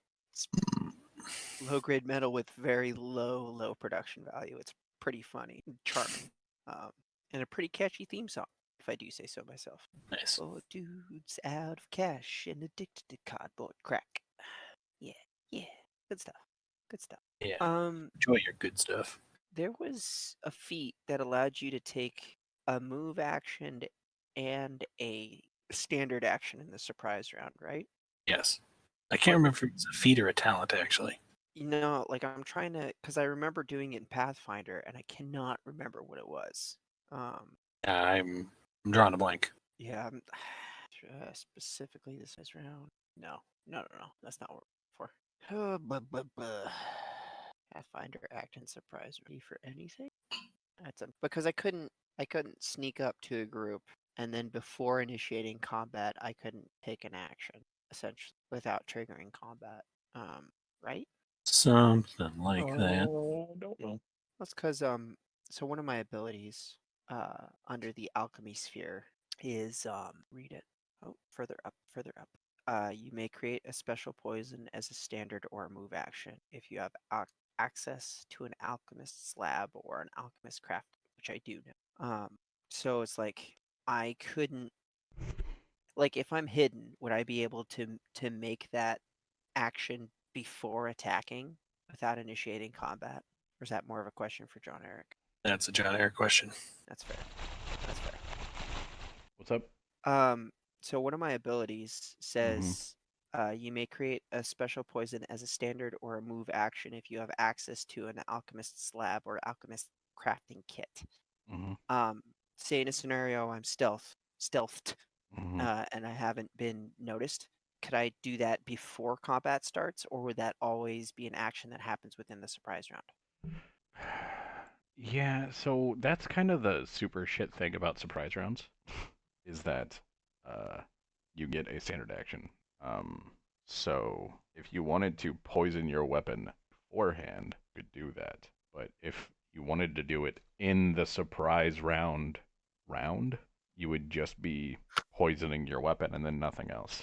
It's a dumb Pathfinder thing. That's part of the problem, because the poison only remains potent for 1 round plus 1 for ranks of alchemist. So just 1 right now.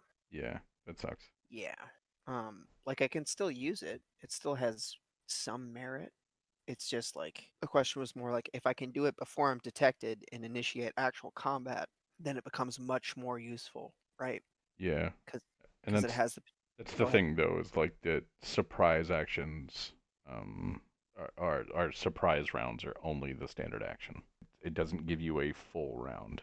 I mean, I guess that's still fine though, because it's like Yeah. I can still do it as part of my standard action or my regular action, because I can do it as move action now since I have an alchemist's lab. Yeah. So it's like move action, create the poison, right? And creating it actually counts as applying it, if I'm reading this correctly. Formula. It's somewhere. I know it's somewhere. Anyway. But yeah, creating it counts as applying it, and I can't really poison myself with it. Yeah. Actually, add that. Yelfis. Yelfis. Son of Delphish. Was- The Brailish tend to have very sort of like almost Norwegian names. So it's like, yes, Yelfis, son of Delphis, or like, my name is Rogar of Rote, or Uthgar of Sterngate, sort of shit. Like it's very, I am a Viking, which I thought was sort of weird when I started reading it because I didn't get that at all from their king's name, whatever. got a name down on my sheet, and I'm not seeing him in the town. The list of peeps. All right, I'm gonna do test real quick. Which name? It is Iridian de Denaith. Iridium de Denith is the man who was dead underneath the bugbear corpse on the awesome. mountain. Thank you. You guys have his. You brought his body back and gave it to House Drasco. And Shrute took his potions. Hey, he wasn't using them. He was pretty dead. He should have used them. He Shrewd. should have, and that's his own fault. Shrute did a very shrewd thing. Huh? Yeah? No? Got No. him. All right. You can go home now, John Eric. Ladies and gentlemen, Here's- we got him.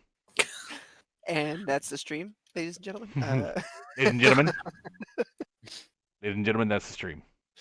We got him. All right, I'm gonna do a test roll real quick. And Travis, is Travis back? Yeah. And is Mike back? Mike never left. Oh no, that's not what we want. The me. Yeah, we don't want Mike back. Wait, what? Oh, just the timing of Mike being like, I never left. And the moment after he said that, you were just like, no, that's not what we want. It's just excellent. Wow. Oh god dang it! Why is it Wow. not doing the things? Wow. Okay. Wow. Wow! Wow! Wow! Wow! Wow, wow, wow. Wow. Wow! Oh, but that makes money. That's a thing I like. I don't understand why it's not. Maybe if I try, or maybe it's because we're not in combat. No, that doesn't make sense. Stupid cheat. Are we all good? Seems to be. Cool. All right. So second night, is there anything of import? Otherwise, we can move on to third day. Making another check. Go ahead, Justin. Make another check. Get a +5 to that check. Out of the kindness of my heart. Gonna do that. I'm just gonna build my techie stuff. My Fuck! gadgets Finally, there we back up. go. Hey, you learned the ceremony for Cave Mother. Nice. I would like to make another check for Ray Teal. Go ahead and give me a perception check. You get a +2. That drunken bastard. God dang it. So, you meet someone and in Three Tents, and you're asking about him, because basically when you were doing your questioning yesterday, something kind of struck you as weird. They said that he headed towards Three Tents, and you talked to a couple of people, and the first couple of people said that they saw him, and then other people said that like they were out late that night and they didn't see him, and it was along that sort of path that he would walk to get back to the tent that the three of you stay in. And so you go back to that area and you're looking around and you're like, this something's weird here. It's sort of starting to break apart. And you see that on the side of one of the tents, and it's kind of hard to see because a lot of these tents are made of like basically hides. They're just sewn together hides. On the side of one of the tents, there is a good amount of blood that's only really possible to see because it's like a little bit earlier when you're searching for him this time. And you think that, given the height that it's at, and the fact that it's in kind of a handprint, but it's a small handprint that's only about 3 feet off the ground, it might be his. So, with that, can you give me a survival check? Yeah, I can. Look at you, Mr. Survival. There we go. I put points in that. You don't say. I didn't like this thing where the DM would tell me to roll a thing and then I would like not add Not nothing do to it. the roll. It made me unhappy. You know what? I have so many skills. I needed one more.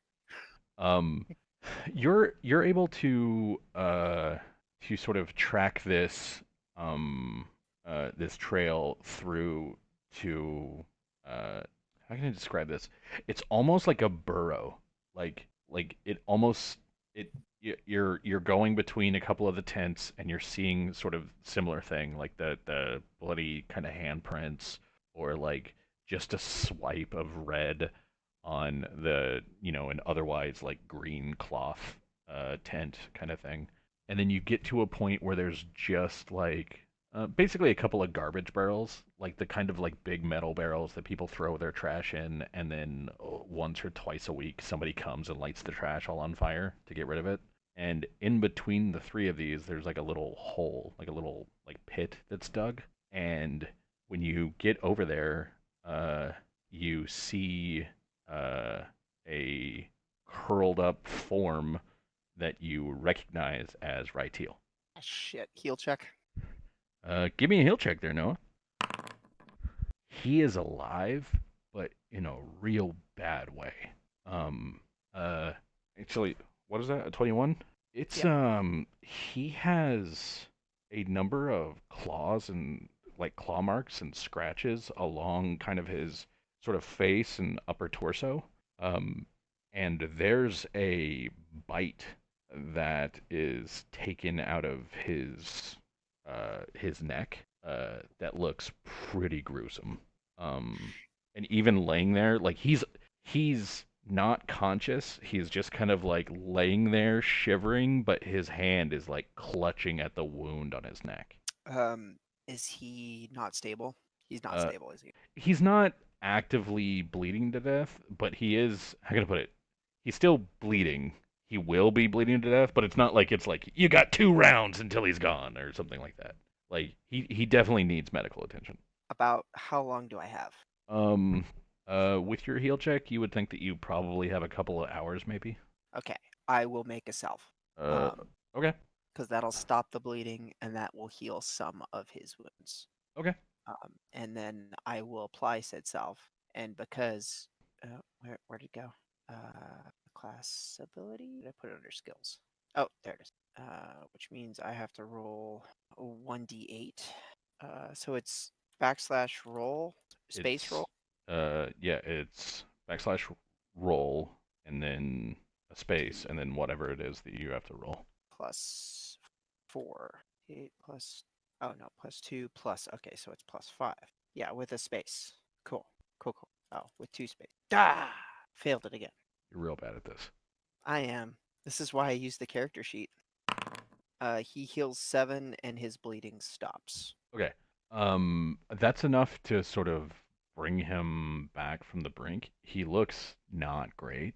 Um, but his eyes kind of flutter open a bit, and he looks up, and then you see that kind of look of instant panic on his face, and then when he only sees you, you see him calm slightly, and he looks up and he's like, Sharut?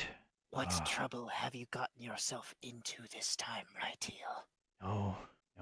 No trouble of mine. I was attacked, I think. It's hard to remember. It's very hard to remember. Can I do a closer inspection of his wounds? Kind of give an idea of what attacked him? Yeah, go ahead. So he's got like I said, he's got claw and bite marks. They are it's hard to tell exactly what they are of. It definitely like you can identify the sort of like rending and tearing that would come from sharp teeth and not from, like he was bit by a horse. But it's hard to get an exact fix on this. It's not like anything that Sharud has seen before. Okay. Try to rest. I will get you back to the tent and make sure you are looked after.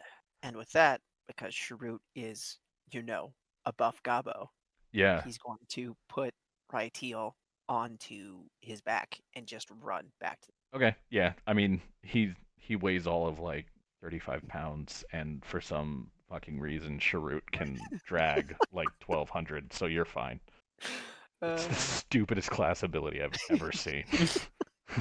Your Use nerd sure can carry a big backpack. Why is that a Use class feature? Use your int instead of your strength. It's so stupid. So stupid. But yeah, you're able to take him back to the tent where you see Darlal working on the journal, and she says, "Right, Teal, what have you gotten yourself into this time?" And he says, "It was not me. I was attacked by my friend, but I don't know them. I don't know what happened. Attacked It's by your friend. very confusing." Which friend was this, Raitiel? He asks as he starts to like set him up with like prolonged healing, pretty much. So like doing the basic medical stuff to keep him all right as he recovers. Give me a diplomacy check. Um, So you know, this isn't like you trying to like, come on, Raitiel, give me the information. This is basically like how well you can coax it out of him. Because you guys are both mean to him. Poor okay. little Raitiel. Raitiel, I understand you are trying to protect your friend, but it is important, imperative, that we know who did this to you.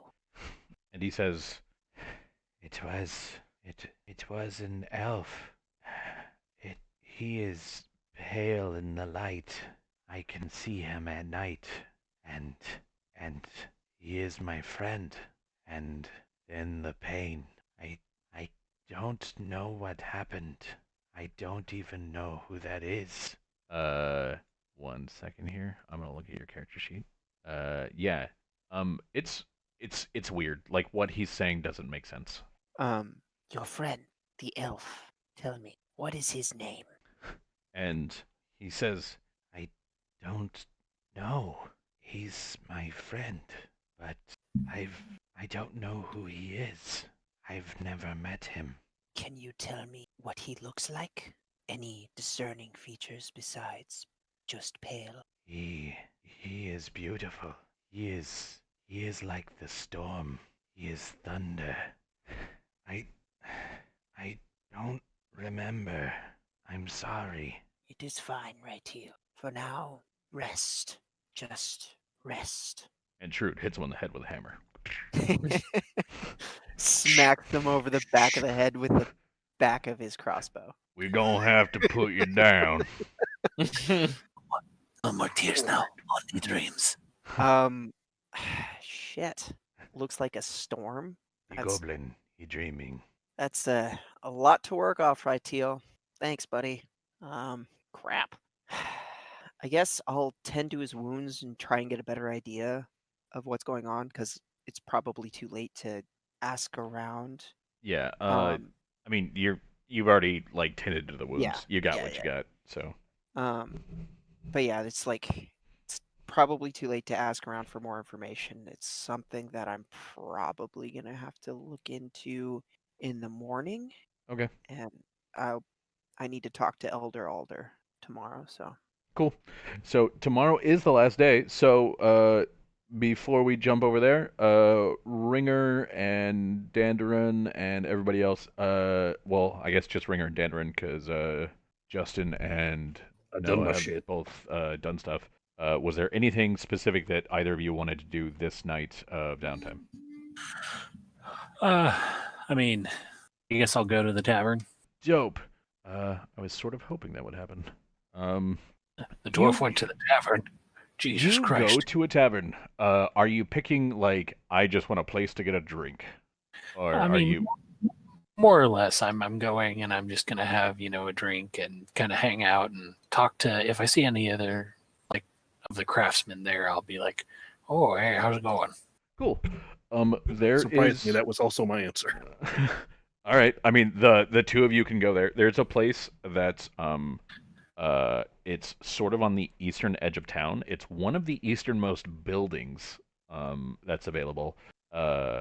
and it's sort of like one of the first places that you come in if you're going on the south road. Um, and so it tends to be frequented by a lot of the people that come up from the south, from Stern Gate and that sort of thing. So it's it's called the Canary. The sign on it is of a yellow bird with an X on the eyes who is drawn sideways. Um, and it tends to be frequented, which Dandrin probably knows by this point, by the miners who work at the quarry.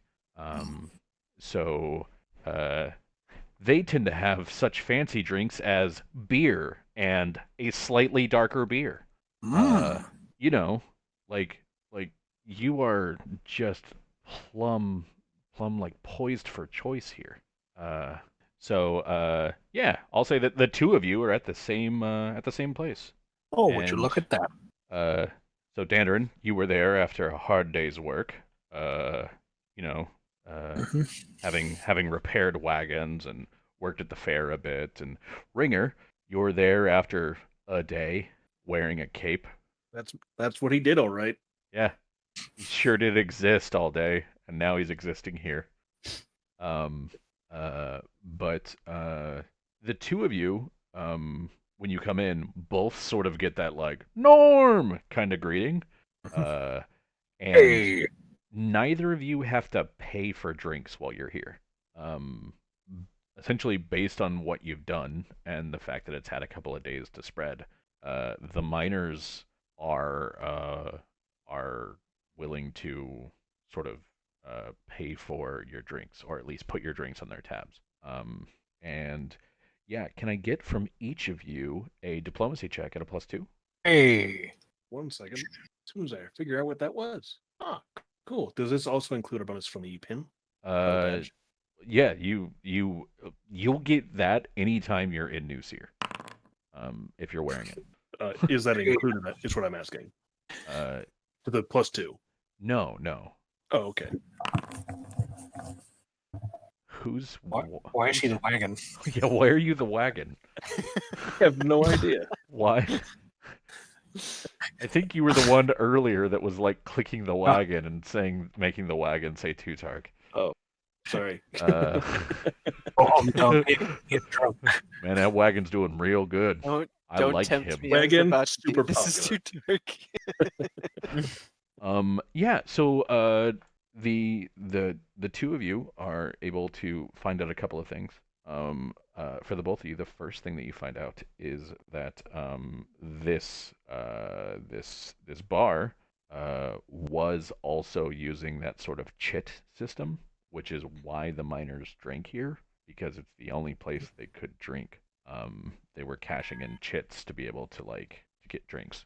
Um, but with them having been told recently that they were going to be getting a lot of back pay, the bar has switched over to money, and they're just building up a bit of a tab. So that's thing number one that you find out. Thing number two is that from what they're able to piece together from rumor, it looks like each of them might be getting upwards of about 20 gold, which is Damn, pretty good. For like day labor work in this setting, like that ain't bad. that's significant. Yeah, that's significant. Because they've been doing this for months and haven't been actually like paid. And number three, a thing that uh, Ringer you find out is that uh, there was a call that went out for the caravan that you were going to be on for sellswords, and it went out specifically to non-housed or non-associated members of the city. So you are able to basically discover that all of the people that will be in the caravan tomorrow, none of them are currently like, I'm working for House Thrash or I'm working for House Denieth or any of that. It's just going to be folk, which is, I don't know if Fantastic news Ringer for would care about that, but it at least means that you don't have to, work I with the mean- megacorps. Yeah, he's happy about it, not because he cares about working for the megacorps, but because those people tend to have a little bit more power than regular people, Yeah. and they might be able to figure him out. That makes sense. Yeah. So additionally, while this is happening, Dandrin, a man enters the bar, and he walks up to the bartender. Um, Guy looks to be, he's like 5'10". He's got sort of that. I have one continuous mutton chop that goes into a mustache and becomes the other mutton chop and then goes up into a strand of hair that comes around the back, but I'm completely bald on top. So he has like this line of hair that goes around his head. You guys know exactly what I'm talking about, right? I do. It's wonderful. Yeah, I do. I'm gonna call it the mutton tonsure from now on. Yeah, it's basically a mutton tonsure. Yeah, he's got on it looks like road leathers. He's got a good amount of dried blood on the side of it, like the left side of it, and he's got a looks like a it actually sticks out a lot because while the guy looks to be pretty dirty and um just kind of he looks like the right kind of people if you are not the right kind of people. If you sort of get what I mean there. And Get out of my shop. and he walks up to the bartender and asks a few questions, and the bartender points over to you, and he kind of like flings a copper to the bartender, and then starts heading your way. Oh dear. And when he gets there, he just stands there, and like this dude puts out vibes that are not great. He stands kind of hunched, not like it's a physical malady, but he just stands like he's tensed and ready for something. When he talks, even when his hands move, they don't move more than about a foot from this really like shitty looking knife that he has unsheathed but tucked into the belt. So like it's just bare blade sort of slid through the leather. As the consummate professional, what quality is the blade? The blade is the quality of tetanus. Yeah, he doesn't look great. You don't recognize this guy at all. The funny thing is that I don't think that Ringer recognizes him either. But that's just hilarious because of how that whole situation worked out. But he talks to you and he says, are you Dandrin Sornath? I'll take a swig of my drink. There, that I am. And who might you be? I'm Exile of Garenfurt. Does that ring anything to me? Nope. And Afraid I'm familiar. he's sort of reaching into a pouch at his side, and he pulls out this thing that kind of looks like it's a Galifar, like it's a gold piece, but it is painted black and has like a dark X carved in the top of it, and he puts it on the table and then slides it over to you. Does that mean anything to me? Knowledge local? Oh shit, you actually have knowledge local. Damn right I do. I'm a pillar of my community. There's a town to the north that is not very happy, called Starlasker. And just south of that is an even worse town called Exile. It's a rough place, and he has basically given you a death mark for that place. What you know this as is essentially a get out of death free piece. Huh. And he puts it on the table and he slides it to you and he says, "Debt's paid. I owe you nothing now. And then the dude just kind of like turns and walks away. He just starts to leave. I guess I take the piece and then just, hell did I do? Mandarin, you have some weird friends. Apparently I do, but this is useful, and I will put that away in an important pocket. It's just the awesome thing is that you didn't really do any of this. It was all Sharut and Zeract, but you're the one that talked to Hoost. So he just told everyone that you saved them. It worked out super well. I accept. Damn it! Well, ring it. This is fine. Tonight's a good night.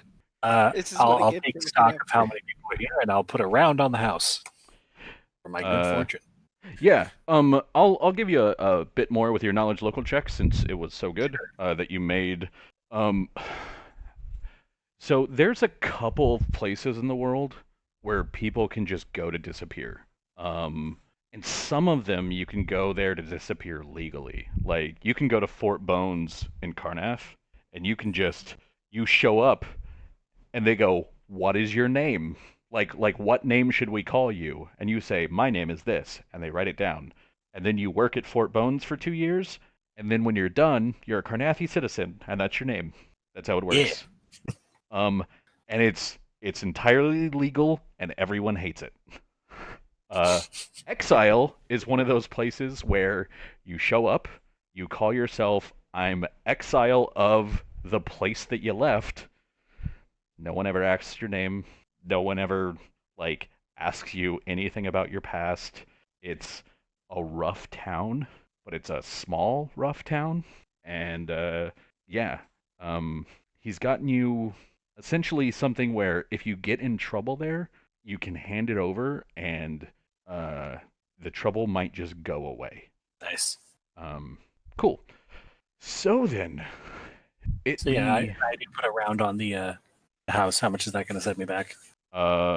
Around for like everybody that's there. Mhm. Probably be about a gold piece, Okay. which would be enough to buy like a not totally watered down crappy beer for like the 25-ish people that are there. Yeah, I'll do that. Cool. All right. And Have this guy talk to Bagrag. This is good stuff. That's not bad. So ring it. I like How the was your day? And slightly darker beer. it's got less water in it. You barely taste the water in it. My God, did this use hops?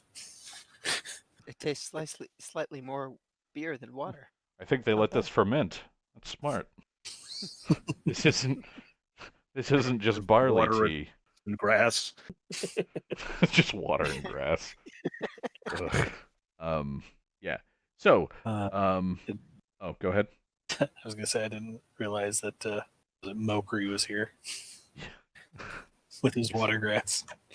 Mokri is Fine. nowhere. This is nothing more than hot leaf juice. That is what tea is, yes. Ugh. Hey. Anyway, so that was, I believe, the end of day 2. So day 3. Is anybody doing anything specifically of note that you wanted to work on today? Yes. I am going to trade in. Yes. I have something. Okay, so it sounds like everybody but Mike, so I'm going to go through each of you. Eric. I am trading. So I looked it up. We have 4 donkeys, and as it turns out, medium wagons only need 4 medium creatures. We had 2 too many for the small one.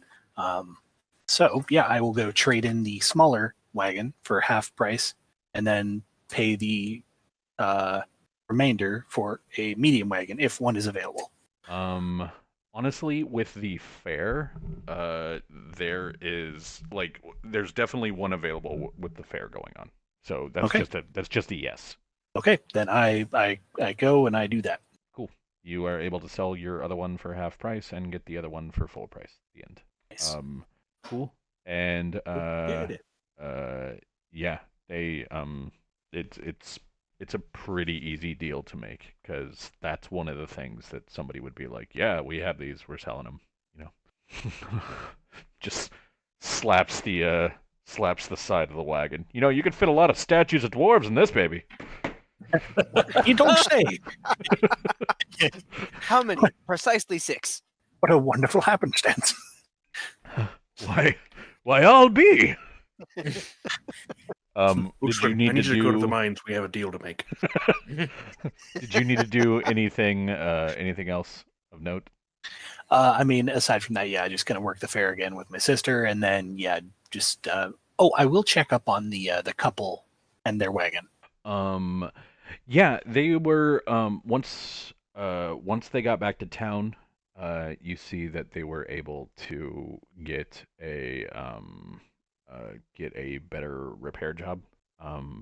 But they're definitely struggling at the moment, because they their wagon was completely cleaned out and then set on fire. So it's not worth much if they sell it, and they don't have anything to buy, food and lodging with. So yeah, it's rough for them at the moment. I feel bad. So we have so much. I will give them a dozen dwarf stout ales Cool. because we Cool. have 25 of them. Sure. Drink your worries away. It's basically like you can sell these, or like you can live off of these things. Yeah. So yeah, here's a dozen brews for you to like sell or whatever. Yeah. They'll take them. I mean, it's enough that they'll try to peddle a little bit of it. Once he has something that's worth a bit of value that he can kind of try to turn around, you see that Pleth is kind of a new man. He's a good salesman. And he starts actually like making a bit of coin with it, and then when you come back to Uswin like 2 or 3 hours later, you see that he no longer has ales. He is selling something else instead. Good for him. But yeah, he basically just sort of had nothing to start with. Cool. All right, and Sharut. All right. I need to go.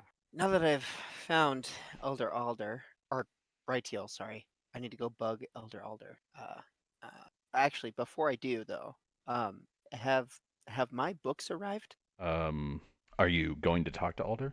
Well, if my books aren't here, I'm gonna go talk to Alder. Yes, but if the books aren't there yet, it's gonna take a different tone. Okay, Maybe not tone, but I'm gonna have another subject to talk about, I suppose. gotcha. So you go to talk to her? Yes. Yeah, you don't have your books, and when you go to speak with her, she says, "Sharut, how can I help you?" Before he's actually, pardon intrusion. Wondering if you speak other tongues. And he quickly goes through the languages he speaks. Which are? Which are Draconic, Dwarven, Goblin, and Orc. She speaks Goblin and Orc. Excellent. I'll talk to her in Goblin then, so I can speak normal. Much appreciated for you to speak to me in this tongue. It is much easier to grasp than the common tongue used around here. That's because the common tongue uses things like metaphor. Ouch.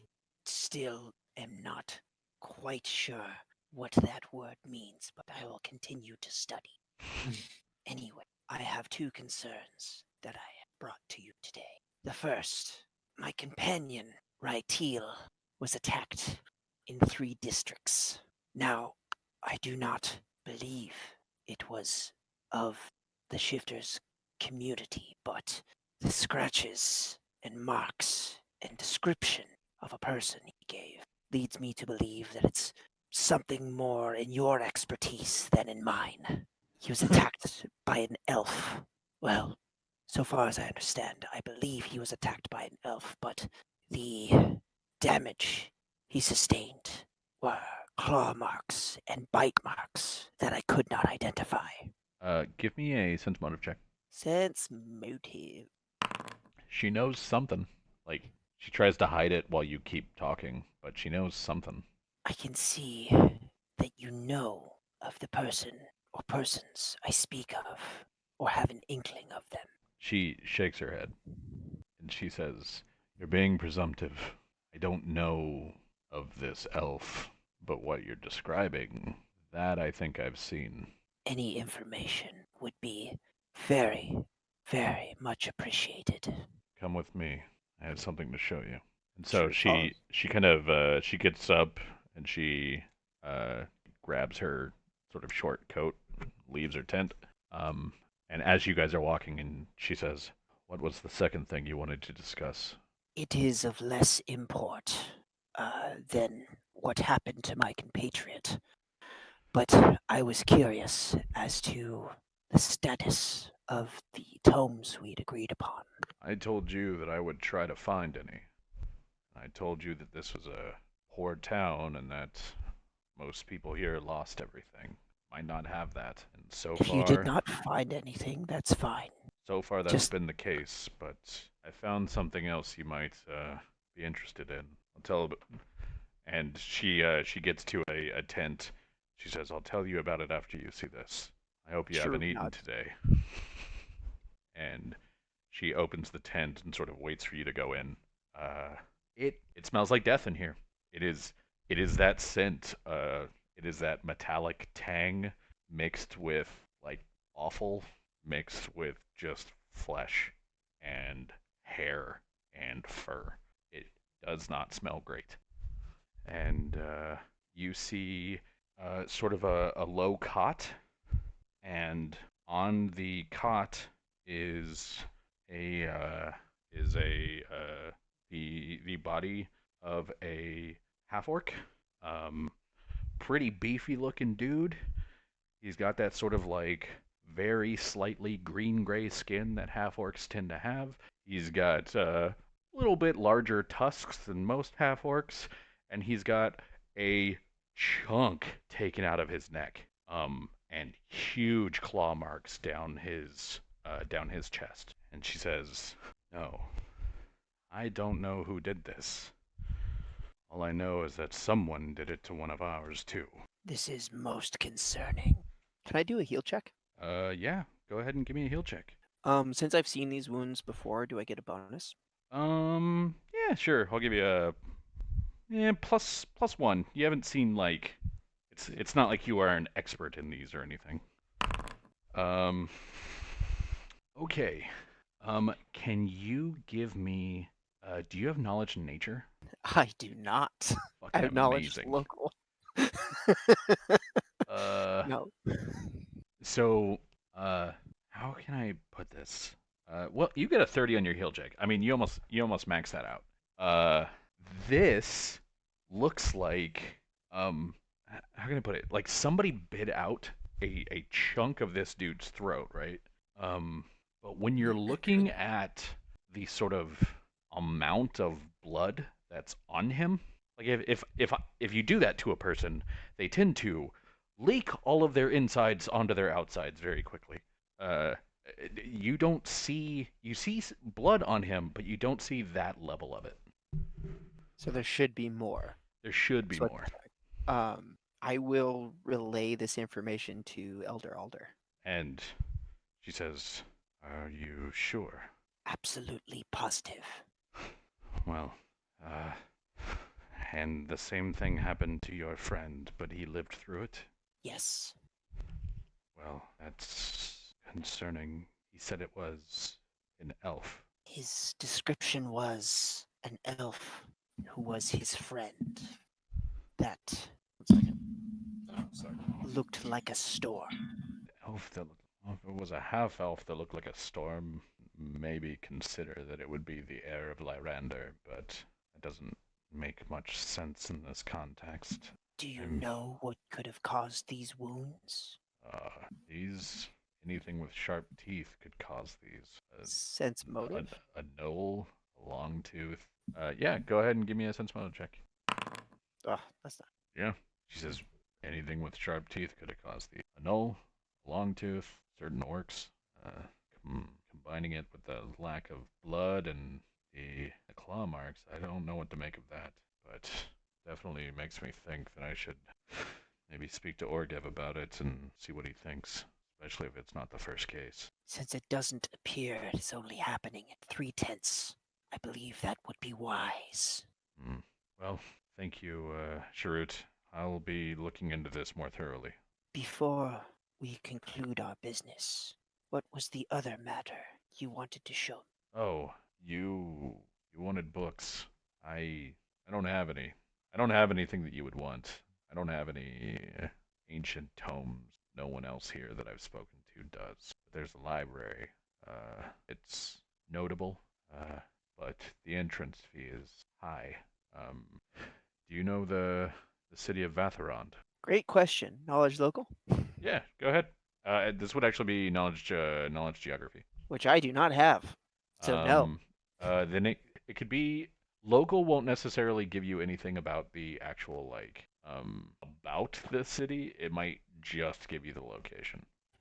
But so would doing like just a raw int check, right? Potentially. So yeah, you can do the knowledge local just to see what you get. So I'm gonna put you on here so that you can see. Here's Vatharond right there. Okay. She says, if you were to go into the center point between Vatharon, Star Alaska, and Kinran, there's a library there, a grand library. But as I said, entrance is steep. You have to bring them a book they don't have, and a grand library. If you can do that, you might be able to find what you're looking for there. Does that work for you? This information is much appreciated and believe it is worth the price that I asked for.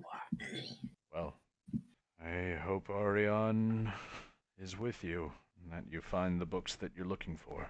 Thanks again for your help. If you need more of it, you know where to find. Of course. All right. So, that was you. That was Dandrin. And Justin, you said that you had something you wanted to do on the third day, right? Yes, a couple things. Cool. What do you want to do?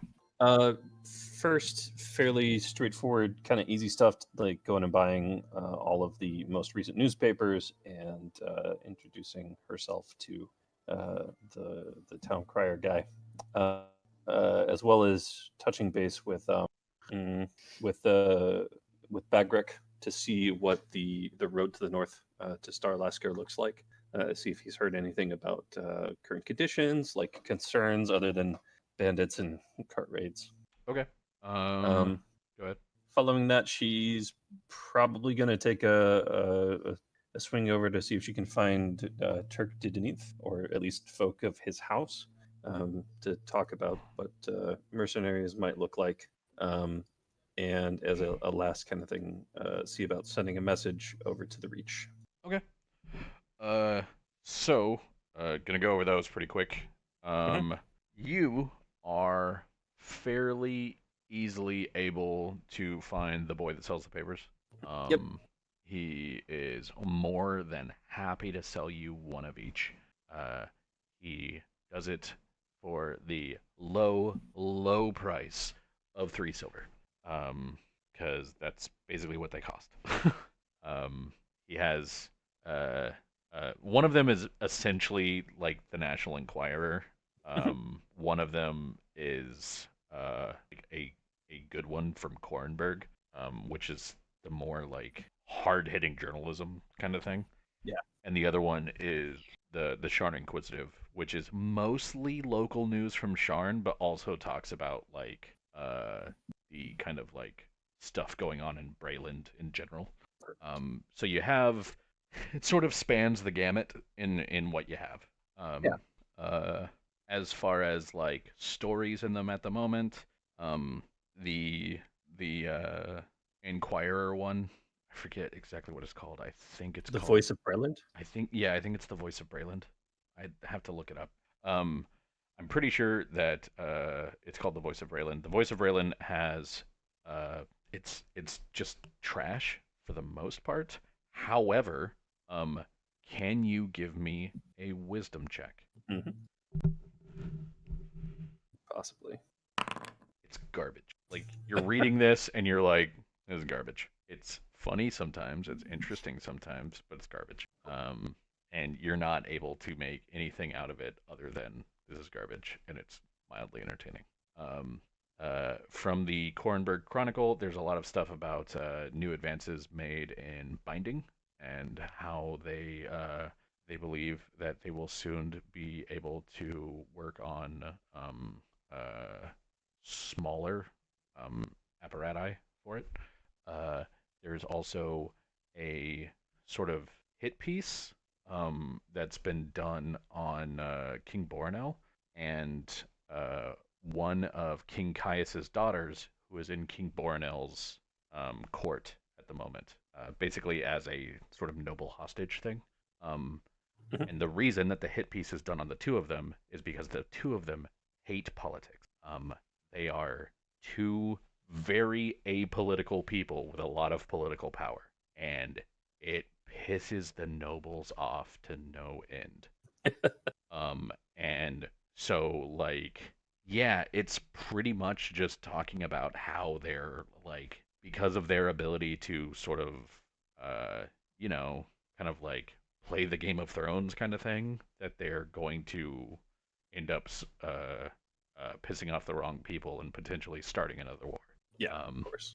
yeah, she is his favorite person in court, and it's because they both just outwardly make fun of people. King Boronel is very much a Chad. um, he he is like everything that you read about him. They just describe this dude as like he's the brosiest bro. Mm. And King Caius's daughter is essentially the same thing. It's pretty funny.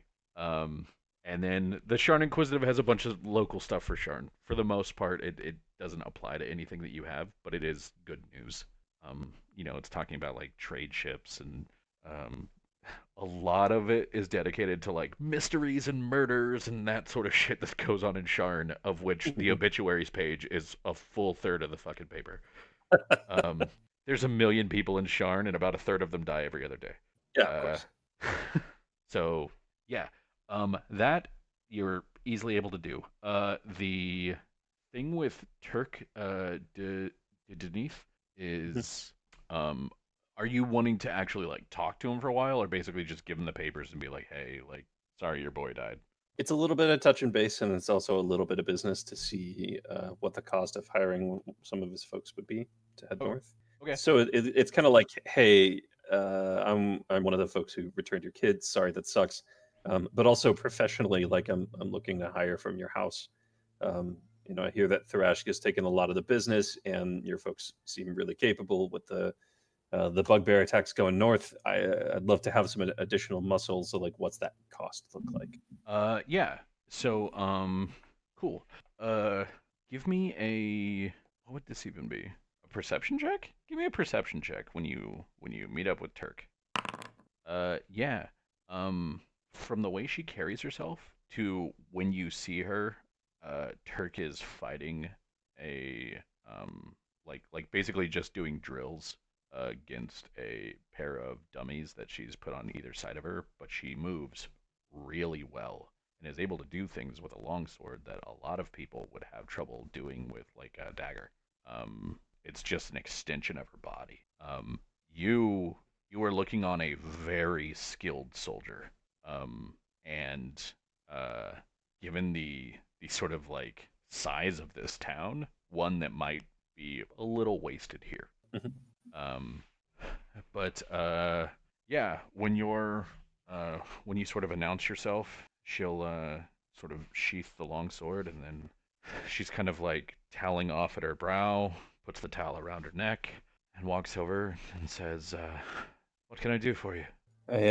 First and foremost, I wanted to offer my condolences. My name is Zerakt, and I'm one of the folks who brought the man of your house in the other day, out Ah, down from the Druid Circle. ah. Yeah. So you are the one that brought Iridian back to town. I. That's questionable. I had heard that it was a dwarf, but Mm. Well, we're working together at this point. I understand. Well, I do want to thank you for taking the time to make the trip. Most people would not have even bothered. He is it's a large family, and I had only met that particular cousin a time or two uh, during my days in Shan. but the world is worse off for his absence. Zeract will kind of like hand to the chest and just, to me and mine family, the pack is everything. And we couldn't have let him just sit there and be. Somebody needed to know, to put rest to his body, to put rest to the minds and concerns of the family at large. So Of course, it's unfortunate, but the best with what we could do. it is good. He will likely be sent to Rote, perhaps back to Karaktan, but I do not think they will make such a trip for so young a man. Rote will probably be resting place enough for him. But you've done a service. Let me and she yells out something in some sort of like soldier's cant. Mhm. That to you probably just sounds a lot like here's someone screaming in angry French. And That's probably good. there's a young boy that runs out and hands her a package with a like it's basically got a little leather pouch and a scroll on it, and she looks at it and then she takes something out of the scroll tube that accompanied the scroll and she scribbles on it and then signs it, and then she takes a ring and presses it to it, and she hands you basically the scroll and the scroll tube, but she keeps the pen, and she says, uh, "If you need, this is something that you and your dwarf friends can ask Denise for at the event of your choosing. It's just like to speak it true to you. It will not make the service come free, but it will make the service guaranteed." I appreciate that. I know that Denith is in under some competition. I wouldn't ask for anything so crass as that you lend your arms freely. That actually does lead well into my other reason for being here today. We're heading north. One of our companions was injured along the same travel that where we eventually found your kin, and uh, I've noted that there have been a number of wagons attacked recently, and it looks like bugbears from the surrounding area. I'm interested in seeing what you'd be willing to part with as far as those for protection mercenaries, well, hired soldiers, those who might protect our precious cargo heading north. Is this the caravan of Orgevs that is leading on the morrow? Yes, but I'm not approaching as an agent of Orgev, just an individual concerned about the safety of me and mine. I I have no blade marks here, and I am. And she kind of like grits her teeth and sort of like shakes her head like the word is dirty as she says it. She says, "I am bound to Nucir for the moment, but I have 4 among our ranks that we could send with you. Uh, Only one of them is marked if that is something that you would find yourself needing. And his mark would allow him to share your pain. For the 3 unmarked, that would cost you for the trip to Star Alaska and the trip back 5 crown or 5 galafars each way. For the marked man, that price goes to 100 crowns each way." Seract is going to try real hard not to kind of flinch at that last price because that's a fuckload of money. But she understands why that's the case, and she shakes her head. We have a more than passable healer amongst ours. I think that we should be fine with the unmarked. But I will employ the services of all 3 if that's agreeable to you. If this is what you wish, they can be ready in the morning. You will Yes. not need to provide the food, though if you plan to stay for more than a single night, you will need to provide the lodging. Yes, of course. That makes sense. Perfectly reasonable.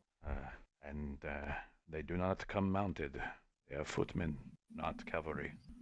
We have a wagon. I believe they should be able to ride inside and keep an eye out on the road from there. Then I will have my chamberlain draw up the papers for you to sign. And once your signature is on the paper, we will consider this a deal. If you would like, you may cash that in now. And she sort of like motions to the scroll. And she says, as I said, it will not necessarily make it come cheap, but it does bear certain enhancements. And then she sort of like nods to you and she says, that is it.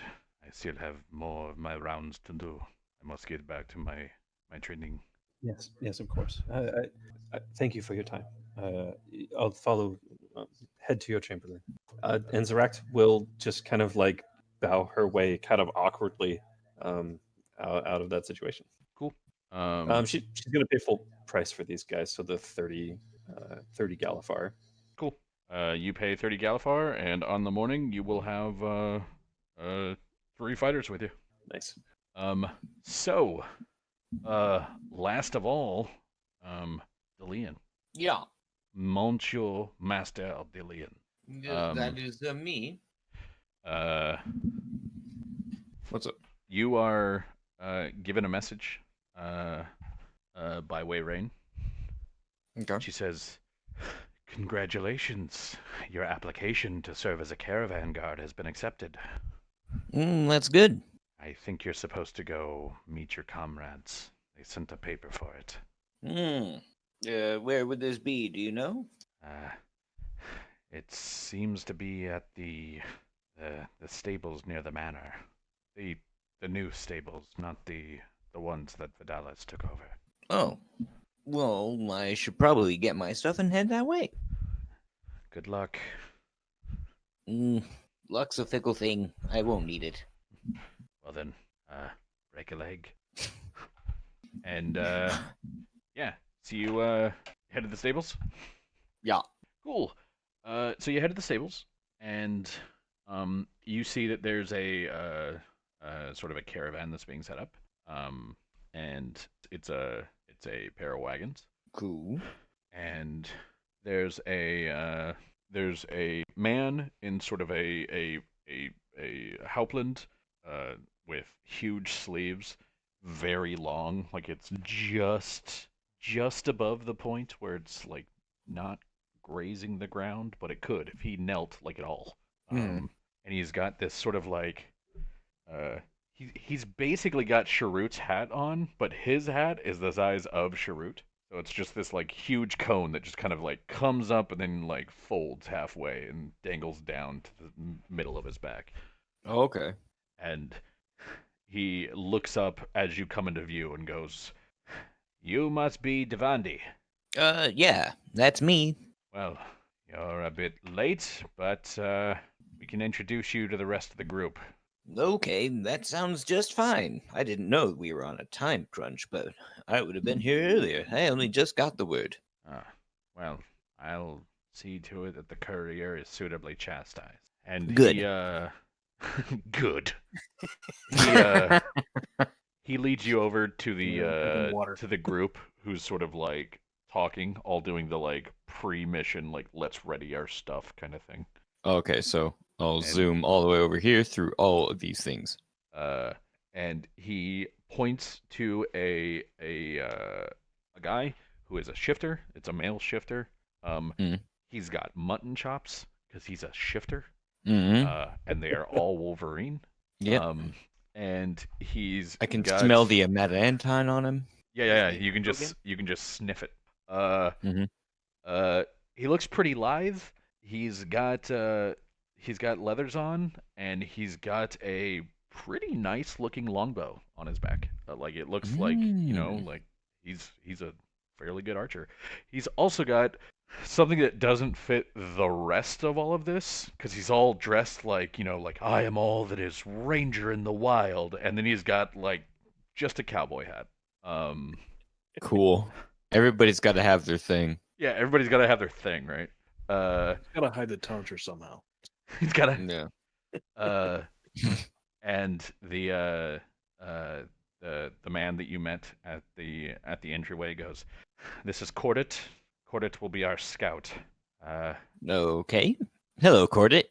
And then he points to a guy who you can tell right away is definitely the right kind of people. And he is totally that guy that I described about half an hour ago. Okay. Like he's the same guy. And he says, "This is Exile of Garenfurt." Mm-hmm. And then he points to a half-elven male, a guy who is dressed very much like a guard. Like the guy's wearing like scale mail. He's got a little conical hat. Got a shield and a sword. The shield looks like it used to have some sort of emblem on it that has since been like scratched off completely. Yeah. You can still just see kind of like faint marks of it. And he says, "This is Gever." And he points to a half-orc female, and she is fairly burly. She's got an axe that looks ridiculous because there's a double axe head at each end of what is otherwise a quarterstaff. One of them's. And That sounds absolutely useless. yeah, yeah, it does. And he says, "This is Zena," and Zena kind of looks up at you and smiles. Like she smiles real big, and when she does, it like makes her little bitty tusks super prominent because her mouth is like basically just all teeth. You can barely see them when her mouth is closed, but when she smiles, it's like, holy shit, like you're one of those people who is just all teeth. So everybody else to this point has been giving you kind of a when he mentions their name, but Zena actually smiles and waves at you. I will wave back. And he points to a woman who looks to be wearing clothes. Unlike everybody else who is in, like, everybody else is in armor. Okay. Even Zena is in, like, hides. Like, it looks like thick hide with, like, little strips of metal that are holding it together. This woman is basically in, like, I bought pants and a jacket and I'm ready to go adventuring. And he says, "This is Ashless." And then he says to everyone else, I'm so sorry. he says to everyone else, "Everyone, this is Delian. You should probably become appraised of each other's abilities. I see that we're going to be working together for the next, 6 days at least. And I would like to make sure that as many of us are able to think tactically as possible. So, what would you like to do?" I'll probably just like go to each one of them individually and shake their hand for a little bit longer than they want. Just like it's already awkward because your hand is like a baby's hand, Yeah. and then you just won't stop. Like Sure. if they want to shake my hand for a long time, I'll do that and then a bit more. If they don't want to shake my hand for very long, I'll do just a little bit, but just enough where they are the uncomfortable ones, but I'm just being overly pleasant. Okay. Give me a diplomacy check at a +1. Okay. I love that Delian is basically just, you know what? You're a random person. Fuck you. To everyone. All right. Man, that is a shit roll for what is actually not a bad skill for you. I know. This is like them's the breaks. Okay. So I myself being awkward the entire time as well, and I hate it apparently by the size of that roll. I don't know. So you Exile of Garenfurt doesn't make any sort of motion to shake your hand. I shake my own hand in front of him. Yeah, when you like reach out to him, he looks at you, says no, and then just goes back to. He's not even doing anything. Like other people are sort of prepping their equipment. He's literally just sitting there. He's just being a shit. Yeah, he's just unpleasant. Kordat will shake your hand, and he says, "You Sirin." Yeah. Originally from Metrol. Oh. And he kind of like thumbs at himself, and he goes, well, forest outside of the southern tip. Not actually any big city. Not actually any dwelling, really. But that's where I learned." And he says, "I'll be scouting ahead for most of it. I've been told that you're a fair hand at that too. So if you want to help, I'd welcome it." Okay. I wouldn't say like most of my scouting is usually done in cities. And he goes, "Ah, I got you." He says, "I feel that that's," and he kind of like doesn't look at Exile, but very clearly doesn't look at Exile. Says, Mm. "I feel that that's more than just you." Yeah, I think Exile's really good at it too. God, he is such a little shit.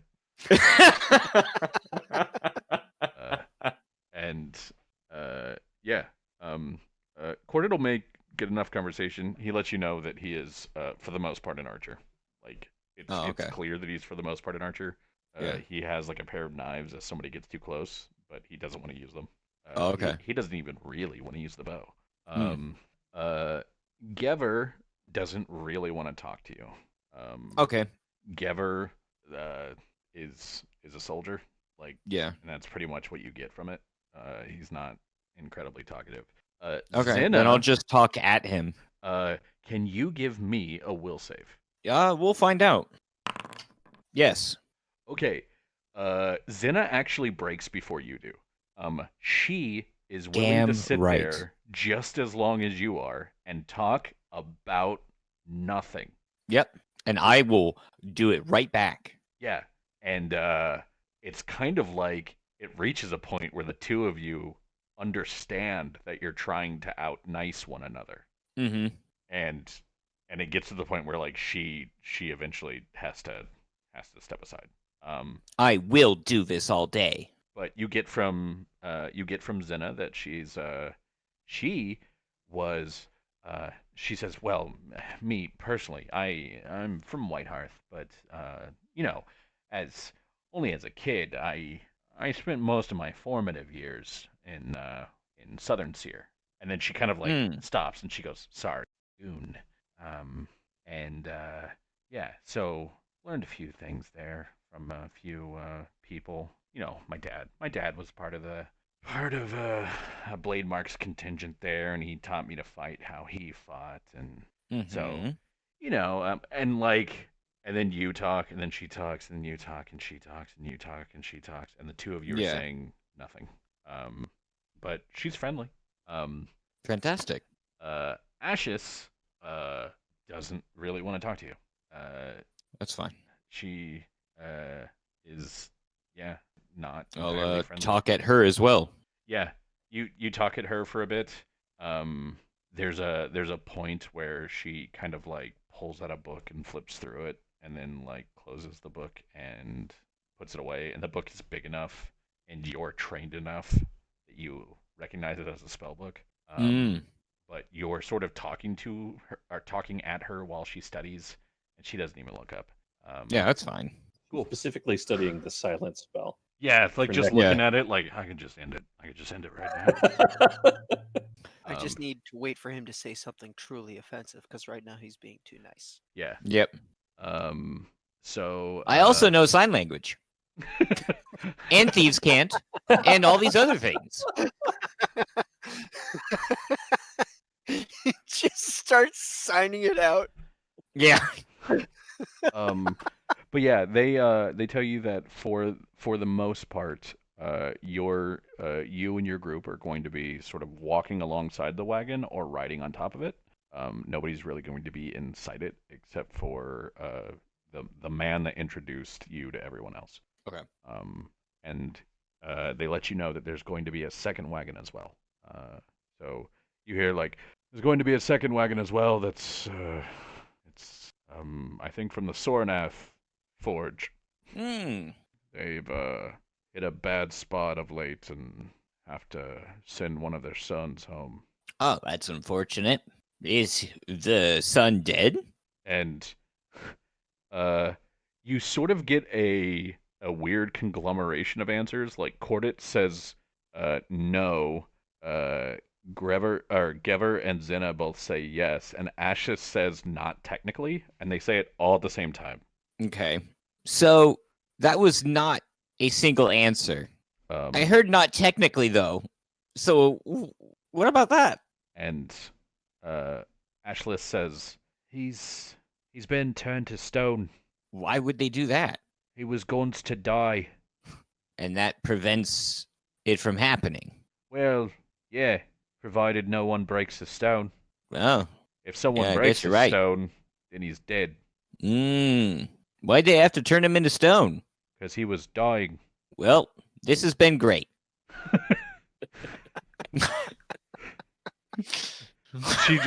She kind of like just looks at you and nods once and just goes back to her prep.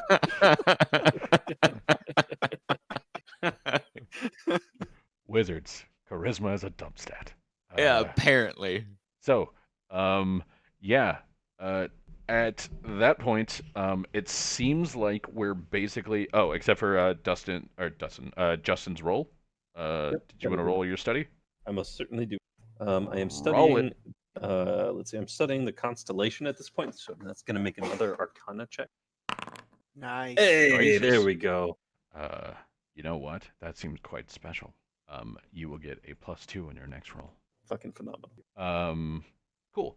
So, with all of that, the caravan the following day is basically ready to go. And the group of you, I believe it is the 24th now. So the group of you can all sort of meet up in the morning to get ready to head out. So if there's any sort of last minute prep for whatever that your character needs, you can start heading out. And as since you guys were all sort of talking and learning about this, Dandarin can tell you what he knows about exile because apparently he knew enough to even know what the death marker was.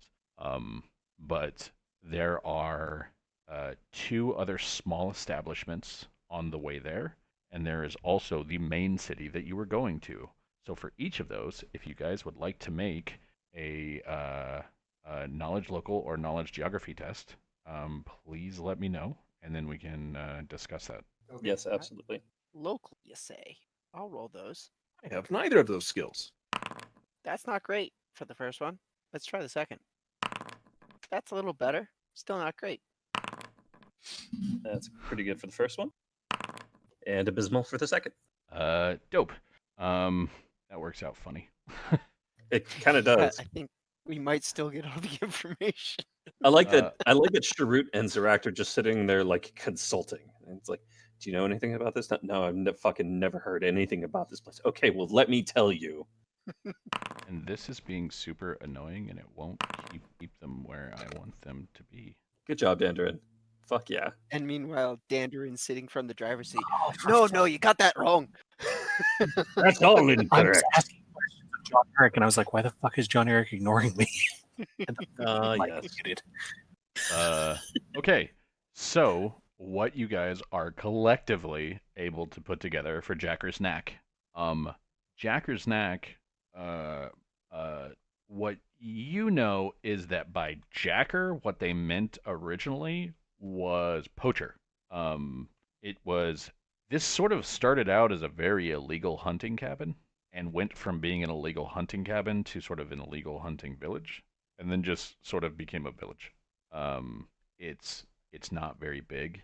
It has a nice crest that the hunting cabin looks on, or that the hunting cabin sits on, that enables it to see pretty far into the plains over here, so that they can sort of monitor the herds. Yeah, that's sort of what Jacker's Knack is it is a poacher's village that went legit and became an actual like village. Charon is an even smaller town. It is like maybe 200 people. It is mostly farms. There's not a ton to know about it, other than the fact that, and Dandarin probably knows this, which is why he got his second role so well. Charon seems to have like a shocking number of pretty good items to buy. In terms of like town wealth versus what they have available, it's pretty good. But otherwise, there's really nothing notable about the city that any of you have ever heard of. It is Nowheresville. Can I do a knowledge history on maybe one of the items? What do you mean? Well, I mean, if it's in the middle of nowhere and they don't really have access to anything, it's either they're Checking to like- see if it's old shit. yeah, like it's my thought process is it's like they're either getting it from No, a ruin. it's not like they have like this is a key thing. It's just that like for a town that is This this small, they're able to produce a lot more than other towns. That sort of So thing. they should have like a wizard. Yeah, it's like thing. they might have a wizard that nobody knows about, or like a very skilled mage, right? It might be that there's a ruin, but that's not what I was trying to get across. Okay. It's just Sorry. I was trying to get across like not that like they found a secret cache of ancient magic artifacts, but more just No, like it's more just like me as the player or me as the character being like, did they get this from someplace that they shouldn't have? Like they shouldn't have these means kind Gotcha. of thing. Um, So and then Exile, Dandarin already knew about. And then for the last one, if everybody would like to give me another roll of local for Star Alaska.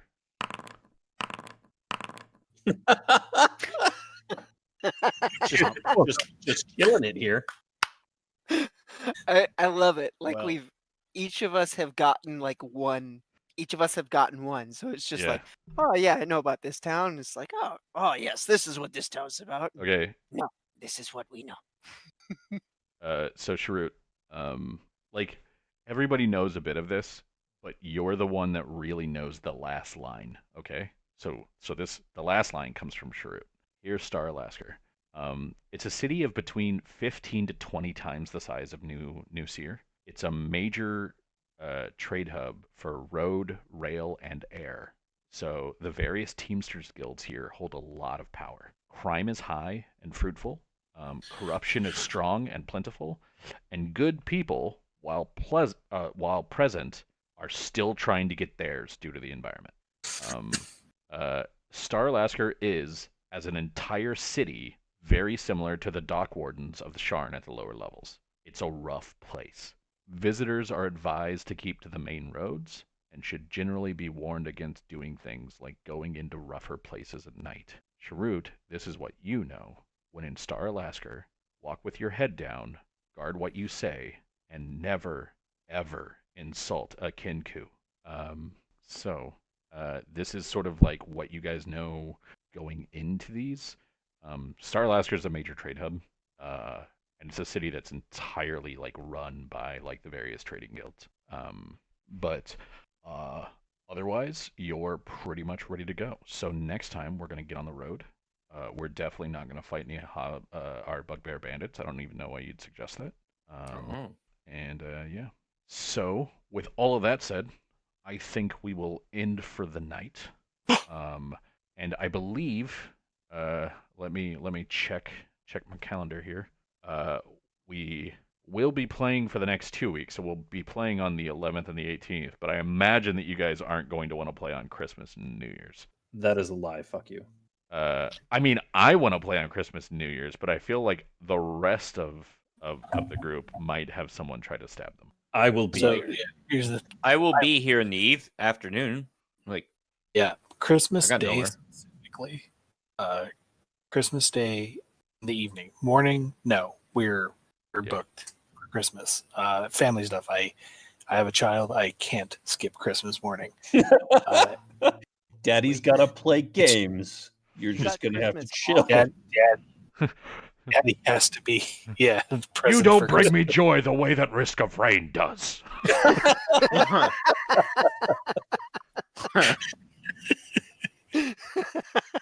Here, Oh goodness. hold on. Let me end stream. We'll talk about this off stream.